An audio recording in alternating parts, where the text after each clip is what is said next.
ಕಾರ್ಯ. ಯಾಕಂದ್ರೆ ಯೇಸು ಸ್ವಾಮಿ ನಿಜವಾಗಿದ್ದಾರೆ, ನಮ್ಮ ಪ್ರತಿಯೊಬ್ಬರನ್ನು ನೋಡ್ತಿದ್ದಾರೆ, ಪ್ರತಿಯೊಬ್ಬರನ್ನು ತಿಳಿದಿದ್ದಾರೆ. ನಂಬಿಕೆಯಿಂದ ಆತನ ಹುಡುಕಿದರೆ ಅಬ್ರಹಾಮನ ದೇವರು ನಿನ್ನ ದೇವರಾಗಿ ಅದ್ಭುತ ಮಾಡ್ತಾರೆ. ಇಲ್ಲಿ ಅಬ್ರಹಾಮಿಗೆ ತಿಳಿಸಿಕೊಟ್ಟ ಕಾರ್ಯ ಏನು ಗೊತ್ತಾ? ನಾನು ನಿರಂತರವಾಗಿ ಯಾಜಕನಾಗಿರುವನು, ಅಂದ್ರೆ ನನಗೆ ಎಂಡೇ ಇಲ್ಲ, ನನ್ನ ಕೊನೆ ಆಗುವುದಿಲ್ಲ, ನಾನು ಮುಗಿದು ಹೋಗೋದೇ ಇಲ್ಲ, ನಾನು ಎಂದೆಂದಿಗೂ ಆತನಾಗಿದ್ದೀನಿ. ಯಾಕಬರವಾದ ಲೇವಿಯ ಮಕ್ಕಳು ಯಾಜಕರು ಇವಾಗ ಎಲ್ಲಿದ್ದಾರೆ? ಎಲ್ಲಿದೆ ಯಾಜಕ ಕಾರ್ಯ? ಎಲ್ಲಿದೆ ದೇವಾಲಯ? ಅದನ್ನು ನಿಂತೋಗಿದೆ.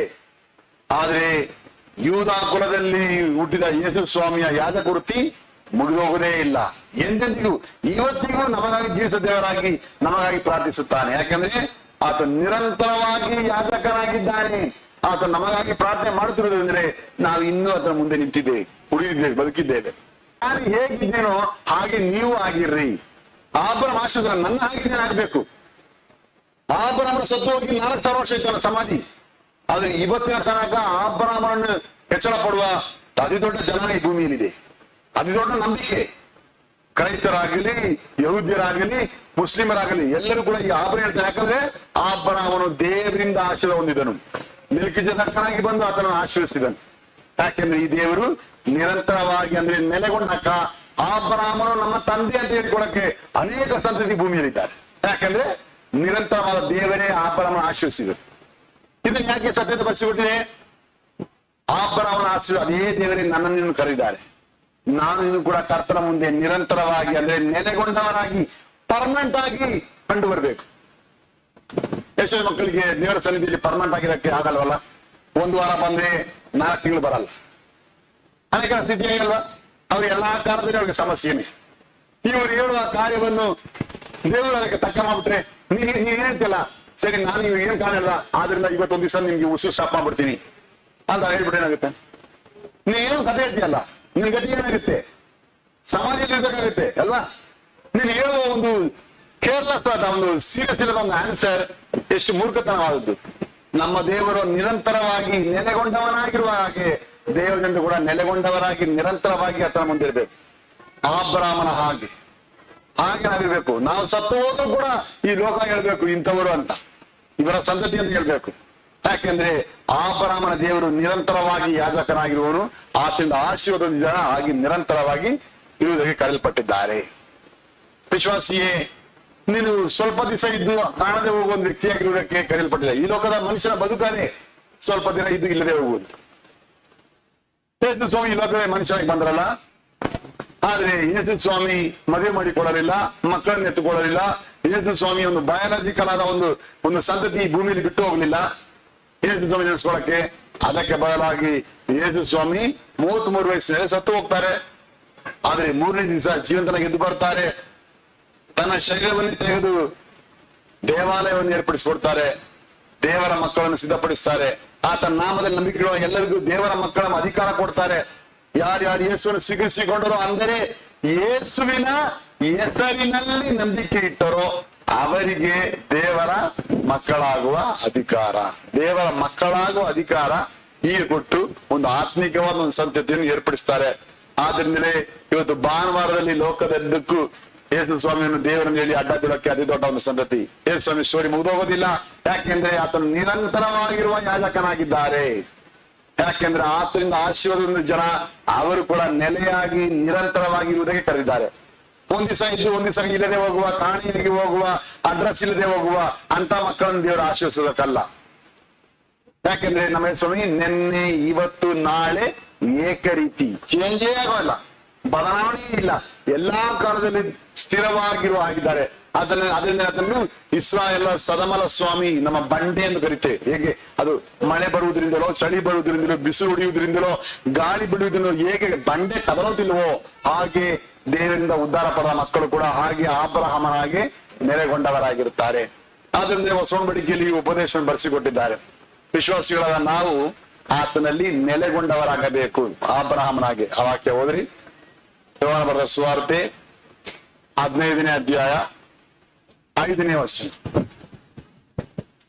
യോവാൻ 15-ാം അധികാരം 5-ാം വചനം.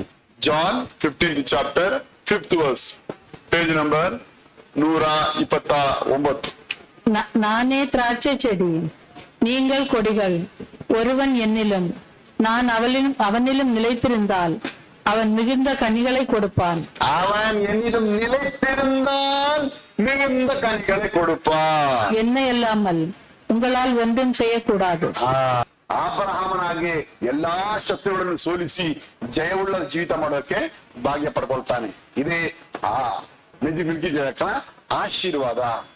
ವಿಶ್ವಾಸಿಯೇ, ನಾವು ನೆಲೆಗೊಂಡವರಾಗಿರ್ಬೇಕು, ನಾವು ನಿರಂತರವಾಗಿರ್ಬೇಕು, ನಾವು ಸ್ಥಿರವಾಗಿರ್ಬೇಕು, ನಾವು ದೃಢವಾಗಿರ್ಬೇಕು, ನಾವು ಪರ್ಮನೆಂಟ್ ಆಗಿರ್ಬೇಕು. ಯಾಕೆ ಆಗಿರ್ಬೇಕು? ಈಗ ಆಗಬಾರದು ಎಂಬುದೇ ಸೈತನ ಉದ್ದೇಶ. ಅದಕ್ಕೆ ಏನ್ ಮಾಡ್ತಾನೆ? ನಮ್ಮ ಶರೀರದಲ್ಲಿ ಅನಾರೋಗ್ಯ ತರ್ತಾನೆ, ನಮಗೆ ಹಣಕಾಸು ತರಿಸ್ತಾನೆ, ನಮಗೆ ಅಸಮಾಧಾನ ಉಂಟು ಮಾಡಿಸ್ತಾನೆ, ನಮ್ಮ ಕೆಲಸಗಳನ್ನು ಹಾಳು ಮಾಡ್ತಾನೆ, ಕುಟುಂಬಗಳಲ್ಲಿ ಜಗಳಗಳನ್ನು ಏರ್ಪಡಿಸ್ತಾನೆ. ಇನ್ನು ಏನೇನೇನೋ ಮಾಡಿ ದೇವರಿಂದ ನಾವು ಪರ್ಮನೆಂಟ್ ಆಗಿ ಇಲ್ಲದ ಹಾಗೆ ನಮ್ಮನ್ನು ಚದರಿ ಹೋಗುವಂತೆ, ಇಲ್ಲದೆ ಹೋಗುವಂತೆ ಮಾಡ್ತಾನೆ.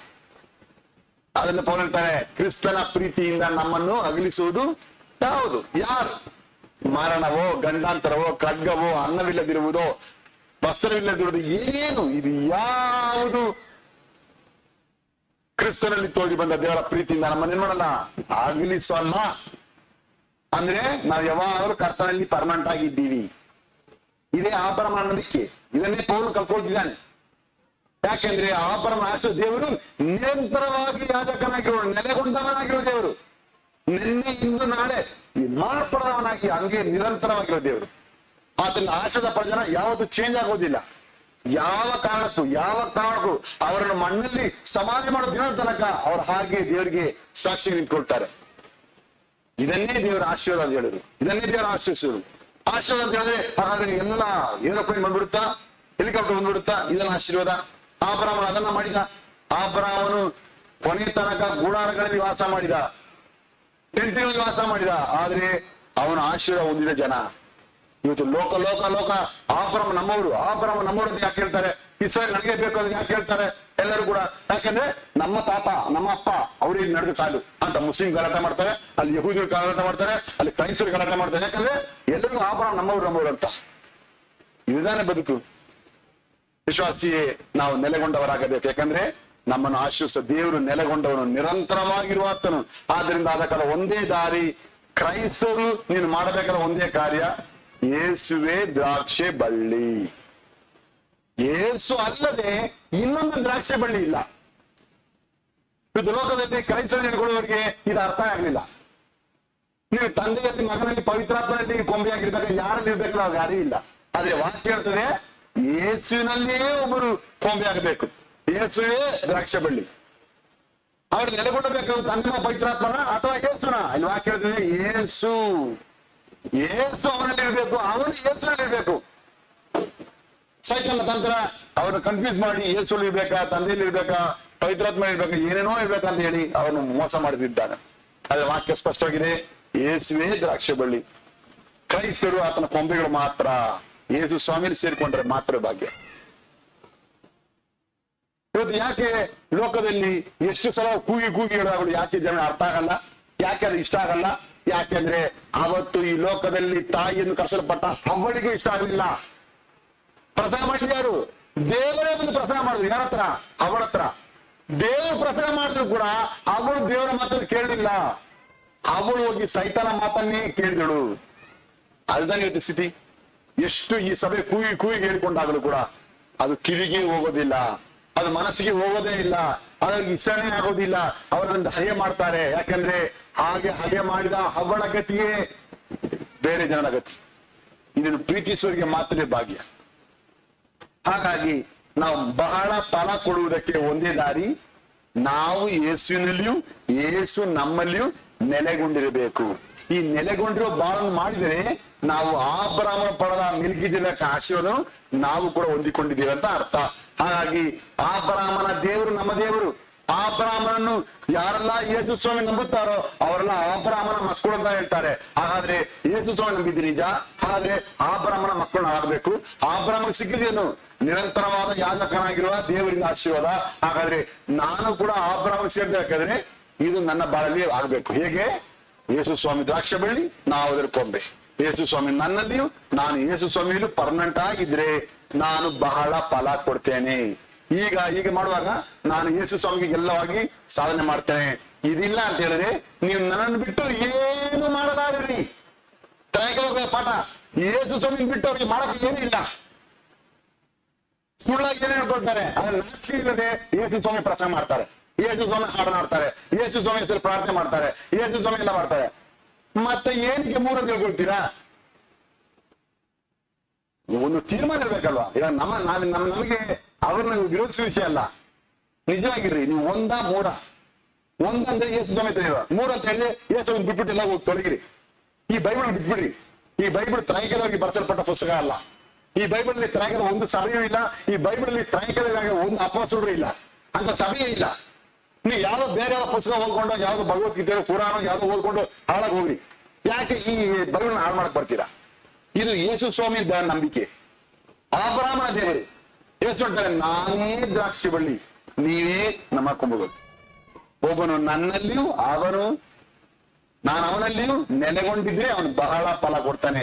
ಯೇಸು ಸ್ವಾಮಿನ ಬಿಟ್ಟು ಕ್ರೈಸ್ತರು ಏನು ಮಾಡಕ್ಕೆ ಕೆಲಸ ಇಲ್ಲ. ನನ್ನನ್ನು ಬಿಟ್ಟು ನೀವು ಏನು ಮಾಡಲಾರಿರಿ. ಹಾಗಾದ್ರೆ ನಾವು ಅಬ್ರಹಾಮನಾಗೆ ಅರಸರನ್ನು ಒಡೆದು ಜಯವೀರರಾಗಿ ಬರಬೇಕಾದ್ರೆ ಯೇಸು ಸ್ವಾಮಿ ನಮ್ಮಲ್ಲಿ ನೆಲೆಗೊಳ್ಳಬೇಕು, ನಾವು ಯೇಸು ಸ್ವಾಮಿ ನೆಲೆಗೊಳ್ಳಬೇಕು. ಹಾಗಾದ್ರೆ ನಾವು ನಿರಂತರವಾಗಿರ್ಬೇಕು. ಈ ಸತ್ಯವನ್ನು ಕಲಿಸ್ಕೊಡ್ತದೆ. ವಿಶ್ವಾಸಿಯಾಗಿ ಅಬ್ರಹಾಮನ ಆಶೀರ್ವಾದ ನೆರವೇರಬೇಕಾದ್ರೆ ನೀನು ಏಳುಗಟ್ಟಿಯಲ್ಲಿ ನೆಲೆಗೊಂಡಿರ್ಬೇಕು. ಹಾಗೆ ಮಾಡಿದ್ರೆ ನೀನು ಅಬ್ರಹಾಮನ ಸಂತತಿಯಾಗಿ ಮೆಲ್ಕಿಜೆದೇಕನ ಆಶೀರ್ವಾದಕ್ಕೆ ಪಾತ್ರನಾಗಿದ್ದೀರ ತೋರಿಸ್ತದೆ. ಹಾಗಾಗಿ ಸಂದೇಶವನ್ನು ಒಂದು ಉಪಶೀರ್ಷಿಕೆಯಿಂದ ಕಲಿಯೋಣ. ಸಂದೇಶ ಉಪಶೀರ್ಷಿಕೆ, ದ್ರಾಕ್ಷೆ ಬಳ್ಳಿಯಾದ ಯೇಸು ಕ್ರಿಸ್ತನಲ್ಲಿ ನಾವು ಕೊಂಬೆಗಳಾಗಿ ಬಹಳ ಫಲ ಕೊಡುವಂತೆ 7 ನೆಲೆಗೊಳ್ಳುವಿಕೆಗಳು. ದ್ರಾಕ್ಷಿ ಬಳ್ಳಿಯಾದ ಯೇಸು ಕ್ರಿಸ್ತನಲ್ಲಿ ನಾವು ಕೊಂಬೆಗಳಾಗಿ ಬಹಳ ಫಲ ಕೊಡುವಂತೆ 7 நிலைகொள்ளுவிக்கைகள். திராட்சை செடியான இயேசு கிறிஸ்துவில் நாம் கொடிகளாக இருந்து மிகுந்த பலன் கொடுக்கும்படி 7 நிலைத்திருத்தல்கள் ದೃಢವಾಗಿ ಪರ್ಮನೆಂಟ್ ಆಗಿ ನಿಂತುಕೊಳ್ಳು. ಹಾಗೆ ನಿಂತುಕೊಳ್ಳುವುದರ ಮೂಲಕ ನಾವು ಯೇಸು ಸ್ವಾಮಿ ಎಂಬ ದ್ರಾಕ್ಷಿ ಬಳ್ಳಿಯಲ್ಲಿ ಕೊಂಬೆಗಳಾಗಿ ಬಹಳ ಫಲ ಕೊಟ್ಟು ನಮ್ಮ ಬಾಳು ಹೇಗೆ ಅಬ್ರಹಾಮ ಈ ಭೂಮಿಯಲ್ಲಿ ಒಂದು ಚರಿತ್ರೆಯಾಗಿ ನಿಂತುಕೊಂಡು ಅನೇಕರ ಆಶೀರ್ವಾದ ಕಾರಣವಾಗಿದ್ದಾನೋ ಹಾಗೆ ನಾನು ಇದನ್ನು ಮಾಡಿದ್ರೆ ನನ್ನ ಬದುಕು, ನನ್ನ ಬಾಳು, ನನ್ನ ಹಿಂಬಾಲಕರು ಹೀಗೆ ಯೇಸು ಸ್ವಾಮಿಗಾಗಿ ದೊಡ್ಡ ಮಹಿಮೆ ಜೀವಿಸಕ್ಕೆ ಬಹಳ ಫಲ ಕೊಡೋ ಬದುಕು ಮಾಡೋಕ್ಕೆ ಕರ್ತನನ್ನು ಮಾಡ್ತಾನೆ. ಹಾಗಾಗಿ ಮೊದಲನೆಯ ಒಂದು ನೆಲೆಗಳಿಗೆ ಓದೋಣ. ಜ್ಞಾನೋಕ್ತಿಗಳು 12ನೇ ಅಧ್ಯಾಯ 19ನೇ ವಚನ. ನೀತಿಮೊழிகள் 12ಾம் அதிகாரம் 19ாம் வசனம். Proverbs 12th chapter 19th verse, page number 707. சத்திய உதடு என்றும் நிலைத்திருக்கும், பொய்யின் நாவு ஒரு நிமிஷம் மாத்திரம் இருக்கும். ಸತ್ಯದ ತುಟಿ ಶಾಶ್ವತ, ಸುಳ್ಳಿನ ನಾಲಿಗೆ ಕ್ಷಣಿಕ. ಸತ್ಯದ ತುಟಿ,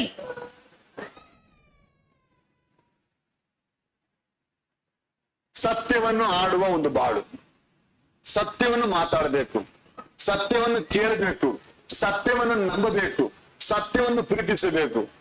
ಇದಾಗಬೇಕಾದ್ರೆ ಅಬ್ರಹಾಮನ ಆಶೀರ್ವಾದ ನಮ್ಮ ಮೇಲೆ ಇರಬೇಕು. ಲೋಕದಲ್ಲಿ ತ್ರೈಕರಿಗೆ ಯಾಕೆ ಆಗಲ್ಲ? ಅಬ್ರಹಾಮನ ಆಶೀರ್ವಾದ ಅವ್ರ ಹತ್ರ ಇಲ್ಲ. ಏನ್ ಆಶೀರ್ವಾದ? ಅಬ್ರಹಾಮನು ಸತ್ಯ ದೇವರನ್ನು ನಂಬಿದನು, ಒಬ್ಬನೇ ದೇವರು ನಂಬಿದನು. ಹಾಗಾದ್ರೆ ಇಸ್ರಾಯೇಲೇ ಕೇಳು, ನಿನ್ನ ದೇವರ ಕರ್ತನು. ಅಬ್ರಹಾಮನಿಗೆ 3 ದೇವರಿಲ್ಲ ಅಂತ ಕಥೆಯಾಗಿಲ್ಲ, ಒಬ್ಬನೇ ದೇವ ನಂಬಿಕೆ ಇದ್ದನು. ಇವತ್ತು ಯಾಕೆ ಇವರೆಲ್ಲ ಲೋಕದಲ್ಲಿ ಅಷ್ಟು ದೊಡ್ಡ ಗುಂಪಾದರೂ ಕೂಡ ಯಾಕೆ ಶಾಪಗ್ರಸ್ತರಾಗಿಕೊಂಡಿದ್ದಾರೆ? ಈ ಆಶೀರ್ವಾದ ಅವರಿಲ್ಲ. ಯಾವುದು? ಸತ್ಯವನ್ನು ಮಾತಾಡುವುದಕ್ಕಾಗಲಿ, ಸತ್ಯವನ್ನು ಕೇಳುವುದಕ್ಕಾಗಲಿ, ಸತ್ಯವನ್ನು ನಂಬುವುದಕ್ಕಾಗಲಿ, ಸತ್ಯವನ್ನು ಪ್ರೀತಿಸುವುದಕ್ಕಾಗಿ ಭಾಗ್ಯ ಇಲ್ಲ. ಯಾವುದು ಸುಳ್ಳೋ ಅದನ್ನು ಇಷ್ಟಪಡ್ತಾರೆ, ಯಾವುದು ವಂಚನೆಯೋ ಅದನ್ನೇ ಆಸಕ್ತರಾಗಿದ್ದಾರೆ, ಯಾವುದು ಮೋಸವೋ ಅದನ್ನೇ ಪ್ರೀತಿಸುವರಾಗಿದ್ದಾರೆ. ಯಾಕೆಂದ್ರೆ ಅವರ ಬಾಳಿನಾಗಿದೆ ಸುಳ್ಳಿನ ನಾಲಿಗೆ ಕ್ಷಣಿಕ. ಸತ್ಯದಲ್ಲಿ ಸಂತೋಷ ಪಡಕ್ಕಾಗಲ್ಲ. ಎಷ್ಟು ಹೇಳಿದ್ದಾರೆ? ಸತ್ಯವನ್ನು ತಿಳಿಯುವಿರಿ, ಸತ್ಯವು ನಿಮ್ಮನ್ನೇ ಮಾಡುವುದು, ಬಿಡುಗಡೆ ಮಾಡುವುದು. ಹಾಗಾದ್ರೆ ಸತ್ಯವನ್ನು ತಿಳಿಯುವುದಕ್ಕೆ, ಸತ್ಯದ ಮೇಲೆ ಆಸಕ್ತರಾಗಿರಬೇಕು, ಸತ್ಯವನ್ನು ಮಾತಾಡಬೇಕು, ಸತ್ಯವನ್ನು ಪ್ರೀತಿಸಬೇಕು. ಆದ್ರಿಂದ ಇದನ್ನ ಹೇಳ್ತೇವೆ ಸತ್ಯವೇದ. ಸತ್ಯವೇದ ಇದು ಸುಳ್ಳಿನ ವೇದ ಅಲ್ಲ. ಈ ಸತ್ಯವೇದ ಒಬ್ಬನೇ ದೇವರನ್ನು ತಿಳಿಯಪಡಿಸುತ್ತೆ. ಮೋನೋಥಿಸಂ, ಒಬ್ಬನೇ ದೇವರು. ಭೂಮಿ ಆಕಾಶ ಸಮುದ್ರಗಳನ್ನು ಅದೆಲ್ಲವನ್ನು ಉಂಟು ಮಾಡಿದ ಒಬ್ಬನೇ ದೇವರನ್ನೇ ಈ ಸತ್ಯವೇದ ಬೋಧಿಸಿಕೊಡುತ್ತದೆ. ಹಾಗಾದ್ರೆ ಇವತ್ತು ಕ್ರೈಸ್ತರು ಹೇಳಿಕೊಳ್ಳುವ ಈ 3 ದೇವರ ಕಥೆ ಎಲ್ಲಿಂದ ಬಂತು? ಎಲ್ಲಿಂದ ಬಂತು? ಅವ್ರಿಗೆ ಅನ್ಸಲೇ ಇಲ್ಲ. ಆಬ್ರಹಾಮನ ನಂಬಲಿಲ್ಲ ಅಂತೆ, ಮೋಶೆಯಾಗ ನಂಬಲಿಲ್ಲ ಅಂತೆ, ನೋಹಾಗ ನಂಬಲಿಲ್ಲ, ದಾವೀದ ನಂಬಲಿಲ್ಲ, ಸತ್ಯದಲ್ಲಿ ಯಾವ ಅಡುಗೆ ಯಾವ ಪ್ರವಾದ ನಂಬಲಿಲ್ಲ. ಮತ್ತೆ ಎಲ್ಲಿಂದ ಬಂತು? ಅಲ್ಲ. ಹೊಸೂರು ಮಠದಲ್ಲಿ ಯಾರಾದ್ರೂ ನಂಬಿದಾರ? ಹೊಸೂರಿಗೆ ಯಾರಾದ್ರೂ ತಂದ್ರ ಪಂಚಾತ್ಮ ಹೇಳಿಕೊಂಡು ಯಾರ ಕಾರ್ಯ ಮಾಡಿದಾರ? ಅಲ್ಲಿಯೂ ಇಲ್ಲ. ಮತ್ತೆ ಇವ್ರಿಗೆ ಯಾರು? ನಿಮ್ಮ ಟ್ರ್ಯಾಕ್ ಇಲ್ಲಿ, ನಿಮ್ಮ ಆರ್ಜಲ್ಲಿ, ನಿಮ್ಮ ನೇಟಿವಿಟಿಯಲ್ಲಿ ನೀವು ಎಲ್ಲಿ ಯಾವ ಸಭೆಯವರು? ಯಾರು ನಿಮ್ಮ ಅಪೋಸ್ತಲರು? ಯಾರು ನಿಮ್ಮ ಬೋಧಕರು? ಯಾರು ನಿಮ್ಗೆ ತಿಳಿಸಿಕೊಟ್ರು? ಆನ್ಸರೇ ಇಲ್ಲ. ಯಾಕೆಂದ್ರೆ ಶಾಪದ ಜನಗಳಾಗಿದ್ದಾರೆ. ಗಲಾತ್ಯದವರಿಗೆ 1ನೇ ಅಧ್ಯಾಯ 8-9 ವಚನ ಹೇಳ್ತದೆ, ನಾವು ಏನು ತಿಳಿಸಿಕೊಟ್ಟಿದ್ದೀವೋ, ಅಪೋಸ್ತಲರು ಹೇಳ್ತಾರೆ, ನಾವು ಏನು ತಿಳಿಸಿಕೊಟ್ಟಿದ್ದೀವೋ ಅದನ್ನು ಮಾತ್ರ ನಂಬಬೇಕು. ಅದನ್ನು ಬಿಟ್ಟು ನೀವು ಬೇರೆ ಏನಾದ್ರೂ ನಂಬುವುದಾದ್ರೆ ನೀವು ಶಾಪಗ್ರಸ್ತರಾಗಿದ್ದೀರಿ. ಅದನ್ನು ಬೋಧಿಸುವನು ಶಾಪಗ್ರಸ್ತನಾಗಿದ್ದಾನೆ. ಅರ್ಥ ಆಯ್ತಾ? ಯಾಕೆ ತ್ರಯಕದ ಶಾಪವಾಗಿರ್ತೀನಿ? ತ್ರಯಕದ ಪ್ರತಿಯೊಂದು ಪಾಸ್ಟರ್ ಶಾಪಗ್ರಸ್ತರಾಗಿದ್ದಾರೆ. ಆ ಸಭೆ ಓದುವವರೇ ಶಾಪಗ್ರಸ್ತರಾಗಿದ್ದಾರೆ. ಯಾಕಂದ್ರೆ ಗಲಾತ್ಯದವರಿಗೆ 1ನೇ ಅಧ್ಯಾಯ 8-9 ವಚನ ಪ್ರಕಾರವಾಗಿ ದೇವರ ಮಾತು ಸುಳ್ಳಾಗುವುದಿಲ್ಲ. ಅವರು ಸತ್ಯದ ನಾಲಿಗೆ ಇಲ್ಲದವರಾಗಿದ್ದಾರೆ. ಎಲ್ಲಿ ಏನು ಸತ್ಯ ಇದೆಯೋ ಅದನ್ನು ಪ್ರೀತಿಸದೆ ಸುಳ್ಳನ್ನು ಪ್ರೀತಿಸುವುದಕ್ಕೆ ನಿಂತ್ಕೊಳ್ತಾರೆ. ಯಾಕೆ ಸುಳ್ಳಿಯನ್ನು ಪ್ರೀತಿಸ ಯೋಚನೆ ಮಾಡಿ. ಯಾಕೆ ಗೊತ್ತಾ? ಅವರಲ್ಲಿ ಯಾರಿಲ್ಲ? ಯೇಸು ಸ್ವಾಮಿ ಇಲ್ಲ. ಯೇಸು ಸ್ವಾಮಿ ಇಲ್ಲ ಅಂದ್ರೆ ಯಾರಿದ್ದಾರೆ? ಸುಳ್ಳನು ಸುಳ್ಳಿಗೆ ತಂದೆ. ಯಾರು? ಸೈತಾನ. ಸೈತಾನ ಒಳಗಿರುವುದರಿಂದ ಅವರು ಸತ್ಯವನ್ನು ಬಿಟ್ಬಿಟ್ಟು ಸುಳ್ಳನ್ನು ಪ್ರೀತಿಸುತ್ತಾರೆ. ಯಾವ ಸಲ ಸುಳ್ಳು? ಅವರು ಸೈತಾನ ಮುದ್ದೆ ಅಂತ ಹೇಳಲ್ಲ. ಅವರು ಏನ್ ಹೇಳ್ತಾರೆ? ಯೇಸುವನ್ನೇ ನಂಬ್ತೀನಿ ಅಂತ ಹೇಳ್ತಾರೆ. ಯಾವ ಯೇಸು?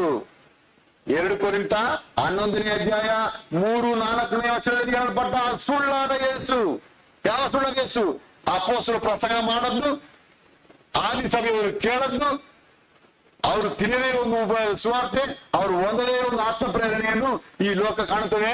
ಜೋಪಾನ ಅಂತ ಹೇಳಿ ಪೌಲನು 1ನೇ ಶತಮಾನದಲ್ಲಿ ವಾರ್ನಿಂಗ್ ಕೊಟ್ಟಿದ್ದಾರೆ. ಆ ಸುಳ್ಳಾದ ಯೇಸುವನ್ನು ನೀವು ನಂಬುತ್ತಿದ್ದಾರೆ. ಸೈತಾನು ಆ ಯೇಸು ಹೆಸರು ಬರ್ತಾರೆ 3 ಕಥೆಗಳು ಹೇಳಿಕೊಂಡು, 3 ದೇವರಂತ ಹೇಳಿಕೊಂಡು. ಆದ್ರೆ ಈ ಸತ್ಯದ ಕಥೆ ಇಲ್ಲ. ಅದರ ಅರ್ಥ ಏನು? ಸತ್ಯವನ್ನು ಯಾರು ಮಾತಾಡುತ್ತಾನೆ, ಸತ್ಯವನ್ನು ಯಾರು ಕೇಳುತ್ತಾನೆ, ಸತ್ಯವನ್ನು ಯಾರು ನಂಬುತ್ತಾನೆ, ಸತ್ಯವನ್ನು ಯಾರು ಅಂಗೀಕರಿಸಿಕೊಳ್ತಾನೆ, ಅವನು ಶಾಶ್ವತವಾಗಿರುತ್ತಾನೆ ಅಂತ ಹಾಕಿದೆ. ಸತ್ಯದ ತುಟಿ ಶಾಶ್ವತ. ಈ ಸತ್ಯದ ಮಾತಲ್ಲಿ ಯಾರು ಇಷ್ಟಪಡ್ತಾರೆ ಅವರು ಮಾತ್ರ ಪರ್ಮನೆಂಟ್ ಆಗ್ತಾರೆ. ಯಾವಾಗ? ಈ ಭೂಮಿಯಲ್ಲಿ ಮಾತ್ರವಲ್ಲ, ಈ ಭೂಮಿಯಲ್ಲಿ ಬಿಟ್ಟು ಪರಲೋಕಕ್ಕೆ ಹೋಗ್ತಾರೆ. ಈ ಸತ್ಯದಲ್ಲಿ ಆಸಕ್ತಿ ಇಲ್ಲದವರು ಅವರೆಲ್ಲ ಇಲ್ಲಿಗೆ ಔಟ್ ಆಗ್ಬಿಡ್ತಾರೆ. ಅವ್ರ ಪರಲೋಕ ಬರಕ್ಕೆ ಭಾಗ್ಯ ಇಲ್ಲ. ಯಾಕೆಂತಂದ್ರೆ ಸತ್ಯ ಅವ್ರ ಹತ್ರ ಇಲ್ಲ. ನಿಮ್ಮ ದೇವರು ಯಾರು ಅಂತ ಹೇಳಿ ನೋಡಿ, ಅವ್ರಿಗೆ ಗೊತ್ತಿಲ್ಲ ಹೇಳಕ್ಕೆ. ಎಷ್ಟು ಕಷ್ಟದ ಕಾರ್ಯ. ಆಧಾರ್ ಕಾರ್ಡ್ ಮಾಡಕ್ ಹೋದ್ರೆ ಒಂದು ಸ್ತ್ರೀ ಹೋದ್ರೆ ಏನಮ್ಮ ನಿಮ್ಮ ಗಂಡ ಹೆಸರು ಹೇಳ್ಬೇಕಾನೆ.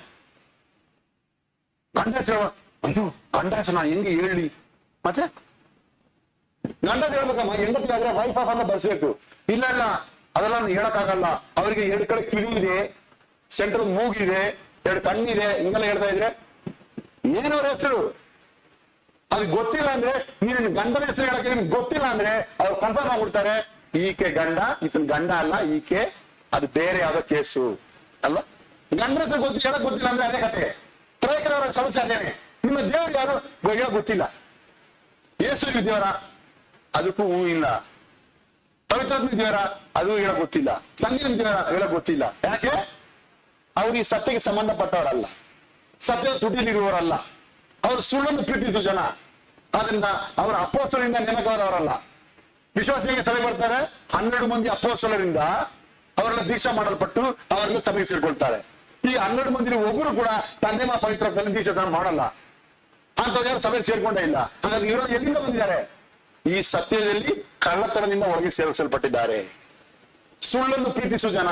ಹೇಗೆ ಅವತ್ತು ಹವ್ವಳು ಸುಳ್ಳನ್ನು ಇಷ್ಟಪಡುವವಳಾಗಿ ಯೇಸು ಸ್ವಾಮಿ ಹೇಳಿಕೊಟ್ಟ ಸತ್ಯೋಪದೇಶ ತಿರಸ್ಕಾರ ಮಾಡಿ ತಿನ್ನಬೇಡ ಅಂತ ಹೇಳಿ ಬೇಗ ತಿಂದು ಅವರು ಏನನ್ನು ಹೊರಗೆ ಹಾಕಲ್ಪಟ್ಟರೋ ಅದೇ ಸಮಸ್ಯೆಗೆ ಒಳಪಟ್ಟ ಜನ. ಆದ್ರಿಂದ ಅವರಿಗೆ ಸತ್ಯದ ನಾಲಿಗೆ ಇಷ್ಟ ಇಲ್ಲ, ಸತ್ಯವನ್ನು ಪ್ರಚಾರ ಮಾಡುವ ಪಾಸ್ವರ್ಡ್ ಇಷ್ಟ ಇಲ್ಲ. ಚೆನ್ನಾಗಿ ತಿಳ್ಕೊಳ್ಳಿ, ಅವ್ರು ಹೇಳ್ತಾರೆ ಬೇರೆಲ್ಲ ಇಷ್ಟ. ಆ GD ಸಾಲ ಮಾತು ಹೇಳ್ಬೇಡಪ್ಪ, ನಮ್ಗೆ ಸೇರ್ಕೊಳ್ಳೋಕ್ಕಾಗಲ್ಲ, ಯಾಕಂದ್ರೆ ಮ್ಯಾಟ್ರಿಕ್ ಇದೆ. ಯಾವ್ದು ಸತ್ಯ ಹೇಳ್ತೀವೋ ಅದೊಂದು ಬೇಡ, ಬೇರೆ ಯಾಕಂದ್ರೆ ಇಲ್ಲ ಹೇಳಿ, ಅದೇ ಮ್ಯಾಟರ್. ಯಾಕಂದ್ರೆ ಸತ್ಯದ ತುಟಿ ಶಾಶ್ವತ, ಸತ್ಯವನ್ನು ಹೇಳ್ಬೇಕು. ಯಾರು ಕುರಿತು ಹೇಳ್ಬೇಕು? ನಾನೇ ಸತ್ಯ. ಯಾರು ಹೇಳಿದ್ರು? ಯಾರು? ಯೇಸುವೆ ಸತ್ಯ. ಯಾರು ಕುರಿತು ಹೇಳ್ಬೇಕು? ಯೇಸುವಿನ ಕುರಿತು ಹೇಳ್ಬೇಕು.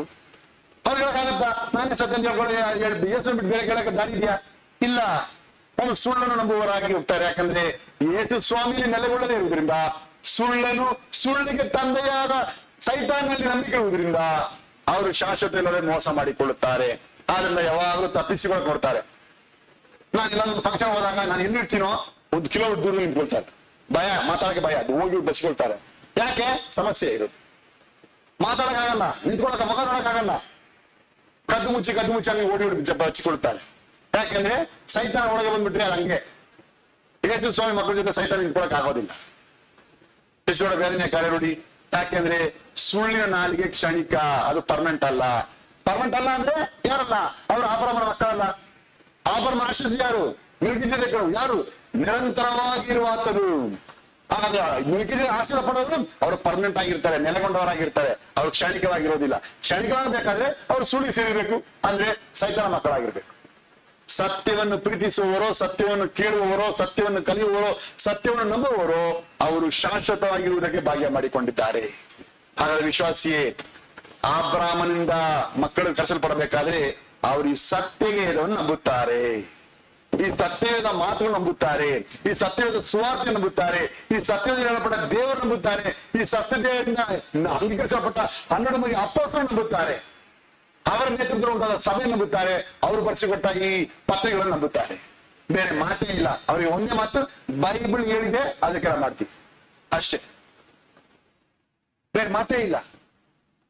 ಗತಿಯಲ್ಲಿ ಬೈಬಲ್ ಬರ್ಸಲ್ಪಟ್ಟು 382 ವರ್ಷ ಆದ ನಂತರ ಮತ್ತಾಯ 19ನೇ 22ನೇ ತಿದ್ದುಪಡಿ ಮಾಡಿ ಅದರಲ್ಲಿ ಒಂದು ವಚನ ಸೇರಿಸಿ, ಇನ್ನೊಂದು ವಚನ 1522ನೇ ವರ್ಷದಲ್ಲಿ 1 ಯೋಹಾನ 5ನೇ ಅಧ್ಯಾಯ 7ನೇ ವಚನ 2 ವಚನ ಒಳಗೆ ಸೇರಿಸಿ ಕಳತನದಿಂದ ಈ ತ್ರೈಕ ಉಪದೇಶ ಈ ಲೋಕದಲ್ಲಿ ಬಂದಿದೆ. ಇದು 1ನೇ ಶತಮಾನದ ಬೈಬಲ್ ಈ ನಂಬಿಕೆ ಇಲ್ಲ. ಹೇಗೆ ಸಾಧ್ಯವಾಯಿತು? ಯೇಸು ಅದನ್ನೇ ಬಂದಿದೆ ಪ್ರಕಟಣೆ ಕೊನೆಯ ಅಧ್ಯಾಯದಲ್ಲಿ, ಇದ್ರ ಜೊತೆಗೆ ಯಾವುದನ್ನು ಸೇರಿಸಬೇಡ್ರಿ, ಇದ್ರಲ್ಲಿ ಯಾವುದನ್ನು ತೆಗಿಬೇಡ್ರಿ. ಯಾಕಂದ್ರೆ ಈ ಕಳ್ಳರು ಈ ಕೆಲಸ ಮಾಡ್ತಾರೆ. ಈ ಕಳ್ಳರು ಯಾಕೆ ಹೇಳ್ತೀನಿ? ಯಾರು ಕಳ್ಳ? ಸೈತಾನೇ ಕಳ್ಳ ಅಲ್ವಾ? ಅವನ ಮಕ್ಕಳು ಕಳ್ಳರು. ಆದ್ರಿಂದ ಇದರಲ್ಲಿ ತೆಗೆಯುವ ಕೆಲಸ, ಕಳ್ತನ ಮಾಡುವ ಕೆಲಸ, ಇದನ್ನ ಸೇರಿಸೋ ಕೆಲಸ ಈ ಕಳ್ಳರು ಮಾಡ್ತಾರೆ. ಯಾಕೆಂದ್ರೆ ಪಿಚಾಚಿಯ ಮಕ್ಕಳು, ಸುಳ್ಳಿಗೆ ತಂದೆ ಅವ್ರಿಗೆ ಮಾಡ್ತಾರೆ. ಇದನ್ನು ನಂಬುವುದಕ್ಕೆ ಲೋಕದಲ್ಲಿ ಅಜ್ಜನ ಗುಂಪಿರುತ್ತದೆ. ಯಾಕೆಂತ ಹೇಳಿದ್ರೆ ಸುಳ್ಳಿನ ನಾಲಿಗೆಯಲ್ಲೇ ಇಷ್ಟಪಡ್ತಾರೆ. ಅವರೆಲ್ಲ ಹವ್ವಳ ಮಕ್ಕಳಂತ ಹೇಳಿ ತಾನು ಒಪ್ಪಿಸಿಕೊಡ್ತಾರೆ. ಆದ್ರೆ ದೇವಜನರು ಅವ್ರು ಯಾವತ್ತೂ ಕೂಡ ಸುಳ್ಳನ್ನು ಇಷ್ಟಪಡುವುದಿಲ್ಲ, ಸತ್ಯದಲ್ಲಿ ಆಸಕ್ತರಾಗಿರ್ತಾರೆ. ಸತ್ಯದ ತುಟಿಯಲ್ಲಿ ಅವರು ಎಚ್ಚರ ಪಡ್ತಾರೆ. ಯಾಕಂದ್ರೆ ವಾಕ್ಯ ಬರ್ಸಿದೆ, ಸತ್ಯದ ತುಟಿ ಶಾಶ್ವತ. ಸತ್ಯ ದೇವರನ್ನು ಪ್ರಸಂಗ ಮಾಡುವುದು, ಸತ್ಯ ದೇವರನ್ನು ಪ್ರಚುರಪಡಿಸುವುದು, ಸತ್ಯ ದೇವರಲ್ಲಿ ಎಚ್ಚರ ಪಡುವುದು, ಸತ್ಯ ದೇವರೇ ಒಬ್ಬನೇ ಅಂತ ಹೇಳಿ ಆತನ ಆನಂದಿಸುವುದು, ಇದೇ ಈ ಸತ್ಯದ ಉಪದೇಶ. ಇದರಲ್ಲಿ ನಂಬಿಕೆ ಇಟ್ಟವನು, ಇದರಲ್ಲಿ ಸತ್ಯದಲ್ಲಿ ಆಸಕ್ತನಾಗಿರುವನು, ಇವನು ಪರ್ಮನೆಂಟ್ ಆಗ್ತಾನೆ. ಯಾಕೆ ವಾಕ್ಯ ಬರ್ಸಿದೆ, ಶಾಶ್ವತ. ಅವರಿಗೆ ಕೊನೆ ಇಲ್ಲ, ಅವ್ರು ಮುಗಿದೋಗುದಿಲ್ಲ.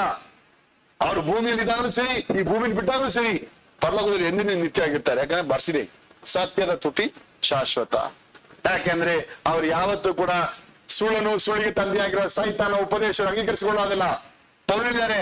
ದೆವ್ವಗಳ ಉಪದೇಶಗಳ ಬಗ್ಗೆ ಎಚ್ಚರಿಕೆಯಾಗಿರ್ರಿ. ದೆವ್ವಗಳ ಉಪದೇಶ ಯಾವುದು? ಈ ಸತ್ಯದಲ್ಲಿ ಹೇಳದೇ ಇರುವ ಒಂದು ಉಪದೇಶ. ಅದರ ಬಗ್ಗೆ ಅನೇಕ ಮೋಸ ಹೋಗ್ತಾರೆ. ಯಾಕಂದ್ರೆ ಅದು ಸುಳ್ಳಿನ ಕಥೆಗಳನ್ನು ಹೇಳಿಕೊಂಡು ಏಮಾರಿಸ್ತಾರೆ. ಆವೇನ ಕಲಿಯುವ ಮೊದಲನೇ ಪಾಠ, ಸುಳ್ಳಿಗೆ ತಂದೆಯಾದ ಸೈತಾನನನ್ನು ದ್ವೇಷಿಸುವುದು. ಸುಳ್ಳಿಗೆ ತಂದೆಯಾದ ಸೈತಾನನ್ನು ದ್ವೇಷಿಸುವವನು ಸತ್ಯದ ತುಟಿಯಾಗಿದ್ದು ಶಾಶ್ವತವಾಗಿ ಬಾಳಿ ಬಹಳ ಫಲ ಕೊಡುವನು. ಸುಳ್ಳಿಗೆ ತಂದೆಯಾದ ಸೈತಾನನನ್ನು ದ್ವೇಷಿಸುವವನು ಸತ್ಯದ ತುಟಿಯಾಗಿದ್ದು ಶಾಶ್ವತನಾಗಿ ಬಾಳಿ ಬಹಳ ಫಲ ಕೊಡುವನು.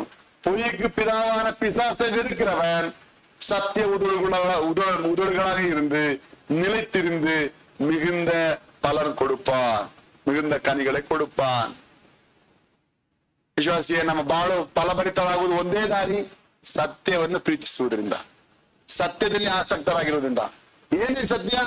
ಸ್ವಾಮಿ ನಮ್ಮನ್ನು ರಕ್ಷಿಸೋದಕ್ಕೆ ಬಂದಿದ್ದಾರೆ. ಯಾರು? ಪಾಪಿಗಳು. ಪಾಪಿಗಳನ್ನು ರಕ್ಷಿಸೋದಕ್ಕೋಸ್ಕರ ಕ್ರಿಸ್ತ ಯೇಸು ಪರಲೋಕದಿಂದ ಮನುಷ್ಯನಾಗಿ ಇಳಿದು ಬಂದು ನಮ್ಮನ್ನು ರಕ್ಷಿಸುತ್ತಾರೆ. ಈ ಸತ್ಯದೇವರನ್ನು ನಂಬುವುದೇ ಈ ರಕ್ಷಣಾ ಮಾರ್ಗ.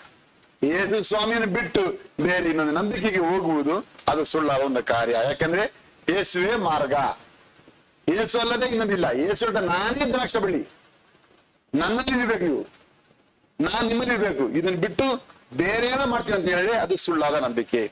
ಎರಡನೇದಾಗಿ ನಾವು ನೆಲೆಯಾಗಿರ್ಬೇಕು, ಶಾಶ್ವತವಾಗಿರ್ಬೇಕು, ನಿರಂತರವಾಗಿರ್ಬೇಕು. ಅದಕ್ಕಾದ ಎರಡನೇ ದಾರಿ ಯೋಹಾನ 6ನೇ ಅಧ್ಯಾಯ 56ನೇ ವಚನ. ಯೋವ 6ಾம் அதிகாரம் 56ாம் வசனம்.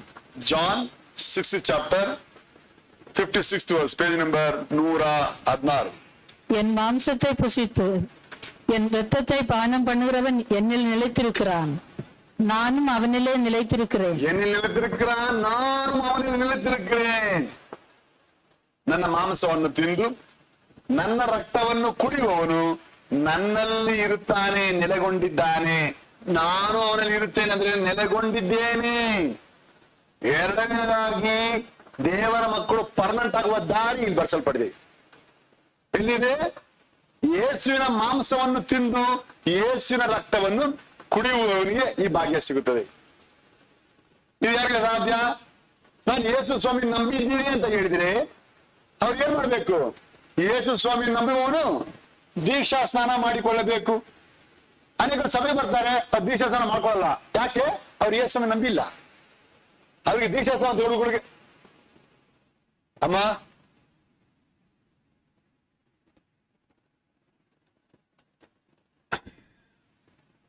ಯೇಸು ಸ್ವಾಮಿ ನಂಬುವವನು ಏನ್ ಮಾಡ್ತಾನೆ? ದೀಕ್ಷಾ ಸ್ನಾನ ಮಾಡಿಕೊಳ್ಳುತ್ತಾನೆ. ದೀಕ್ಷಾ ಸ್ನಾನ ಮಾಡಿಸಿಕೊಂಡವನು ಕರ್ತನ ಮೇಜೆಯಲ್ಲಿ ಭಾಗಿಯಾಗ್ತಾನೆ. ಹೇಗೆ ಕರ್ತನ ಮೇಜೆ ಭಾಗಿಯಾಗುವುದು? ಯೇಸುವಿನ ಶರೀರವನ್ನು ತಿನ್ನುವುದು, ಯೇಸುವಿನ ರಕ್ತವನ್ನು ಕುಡಿಯುವುದು. ಇದು ಯೇಸು ಸ್ವಾಮಿ ನಂಬಿಕೆವ ಮಕ್ಕಳ ಲಕ್ಷಣ. ಯಾಕೆ?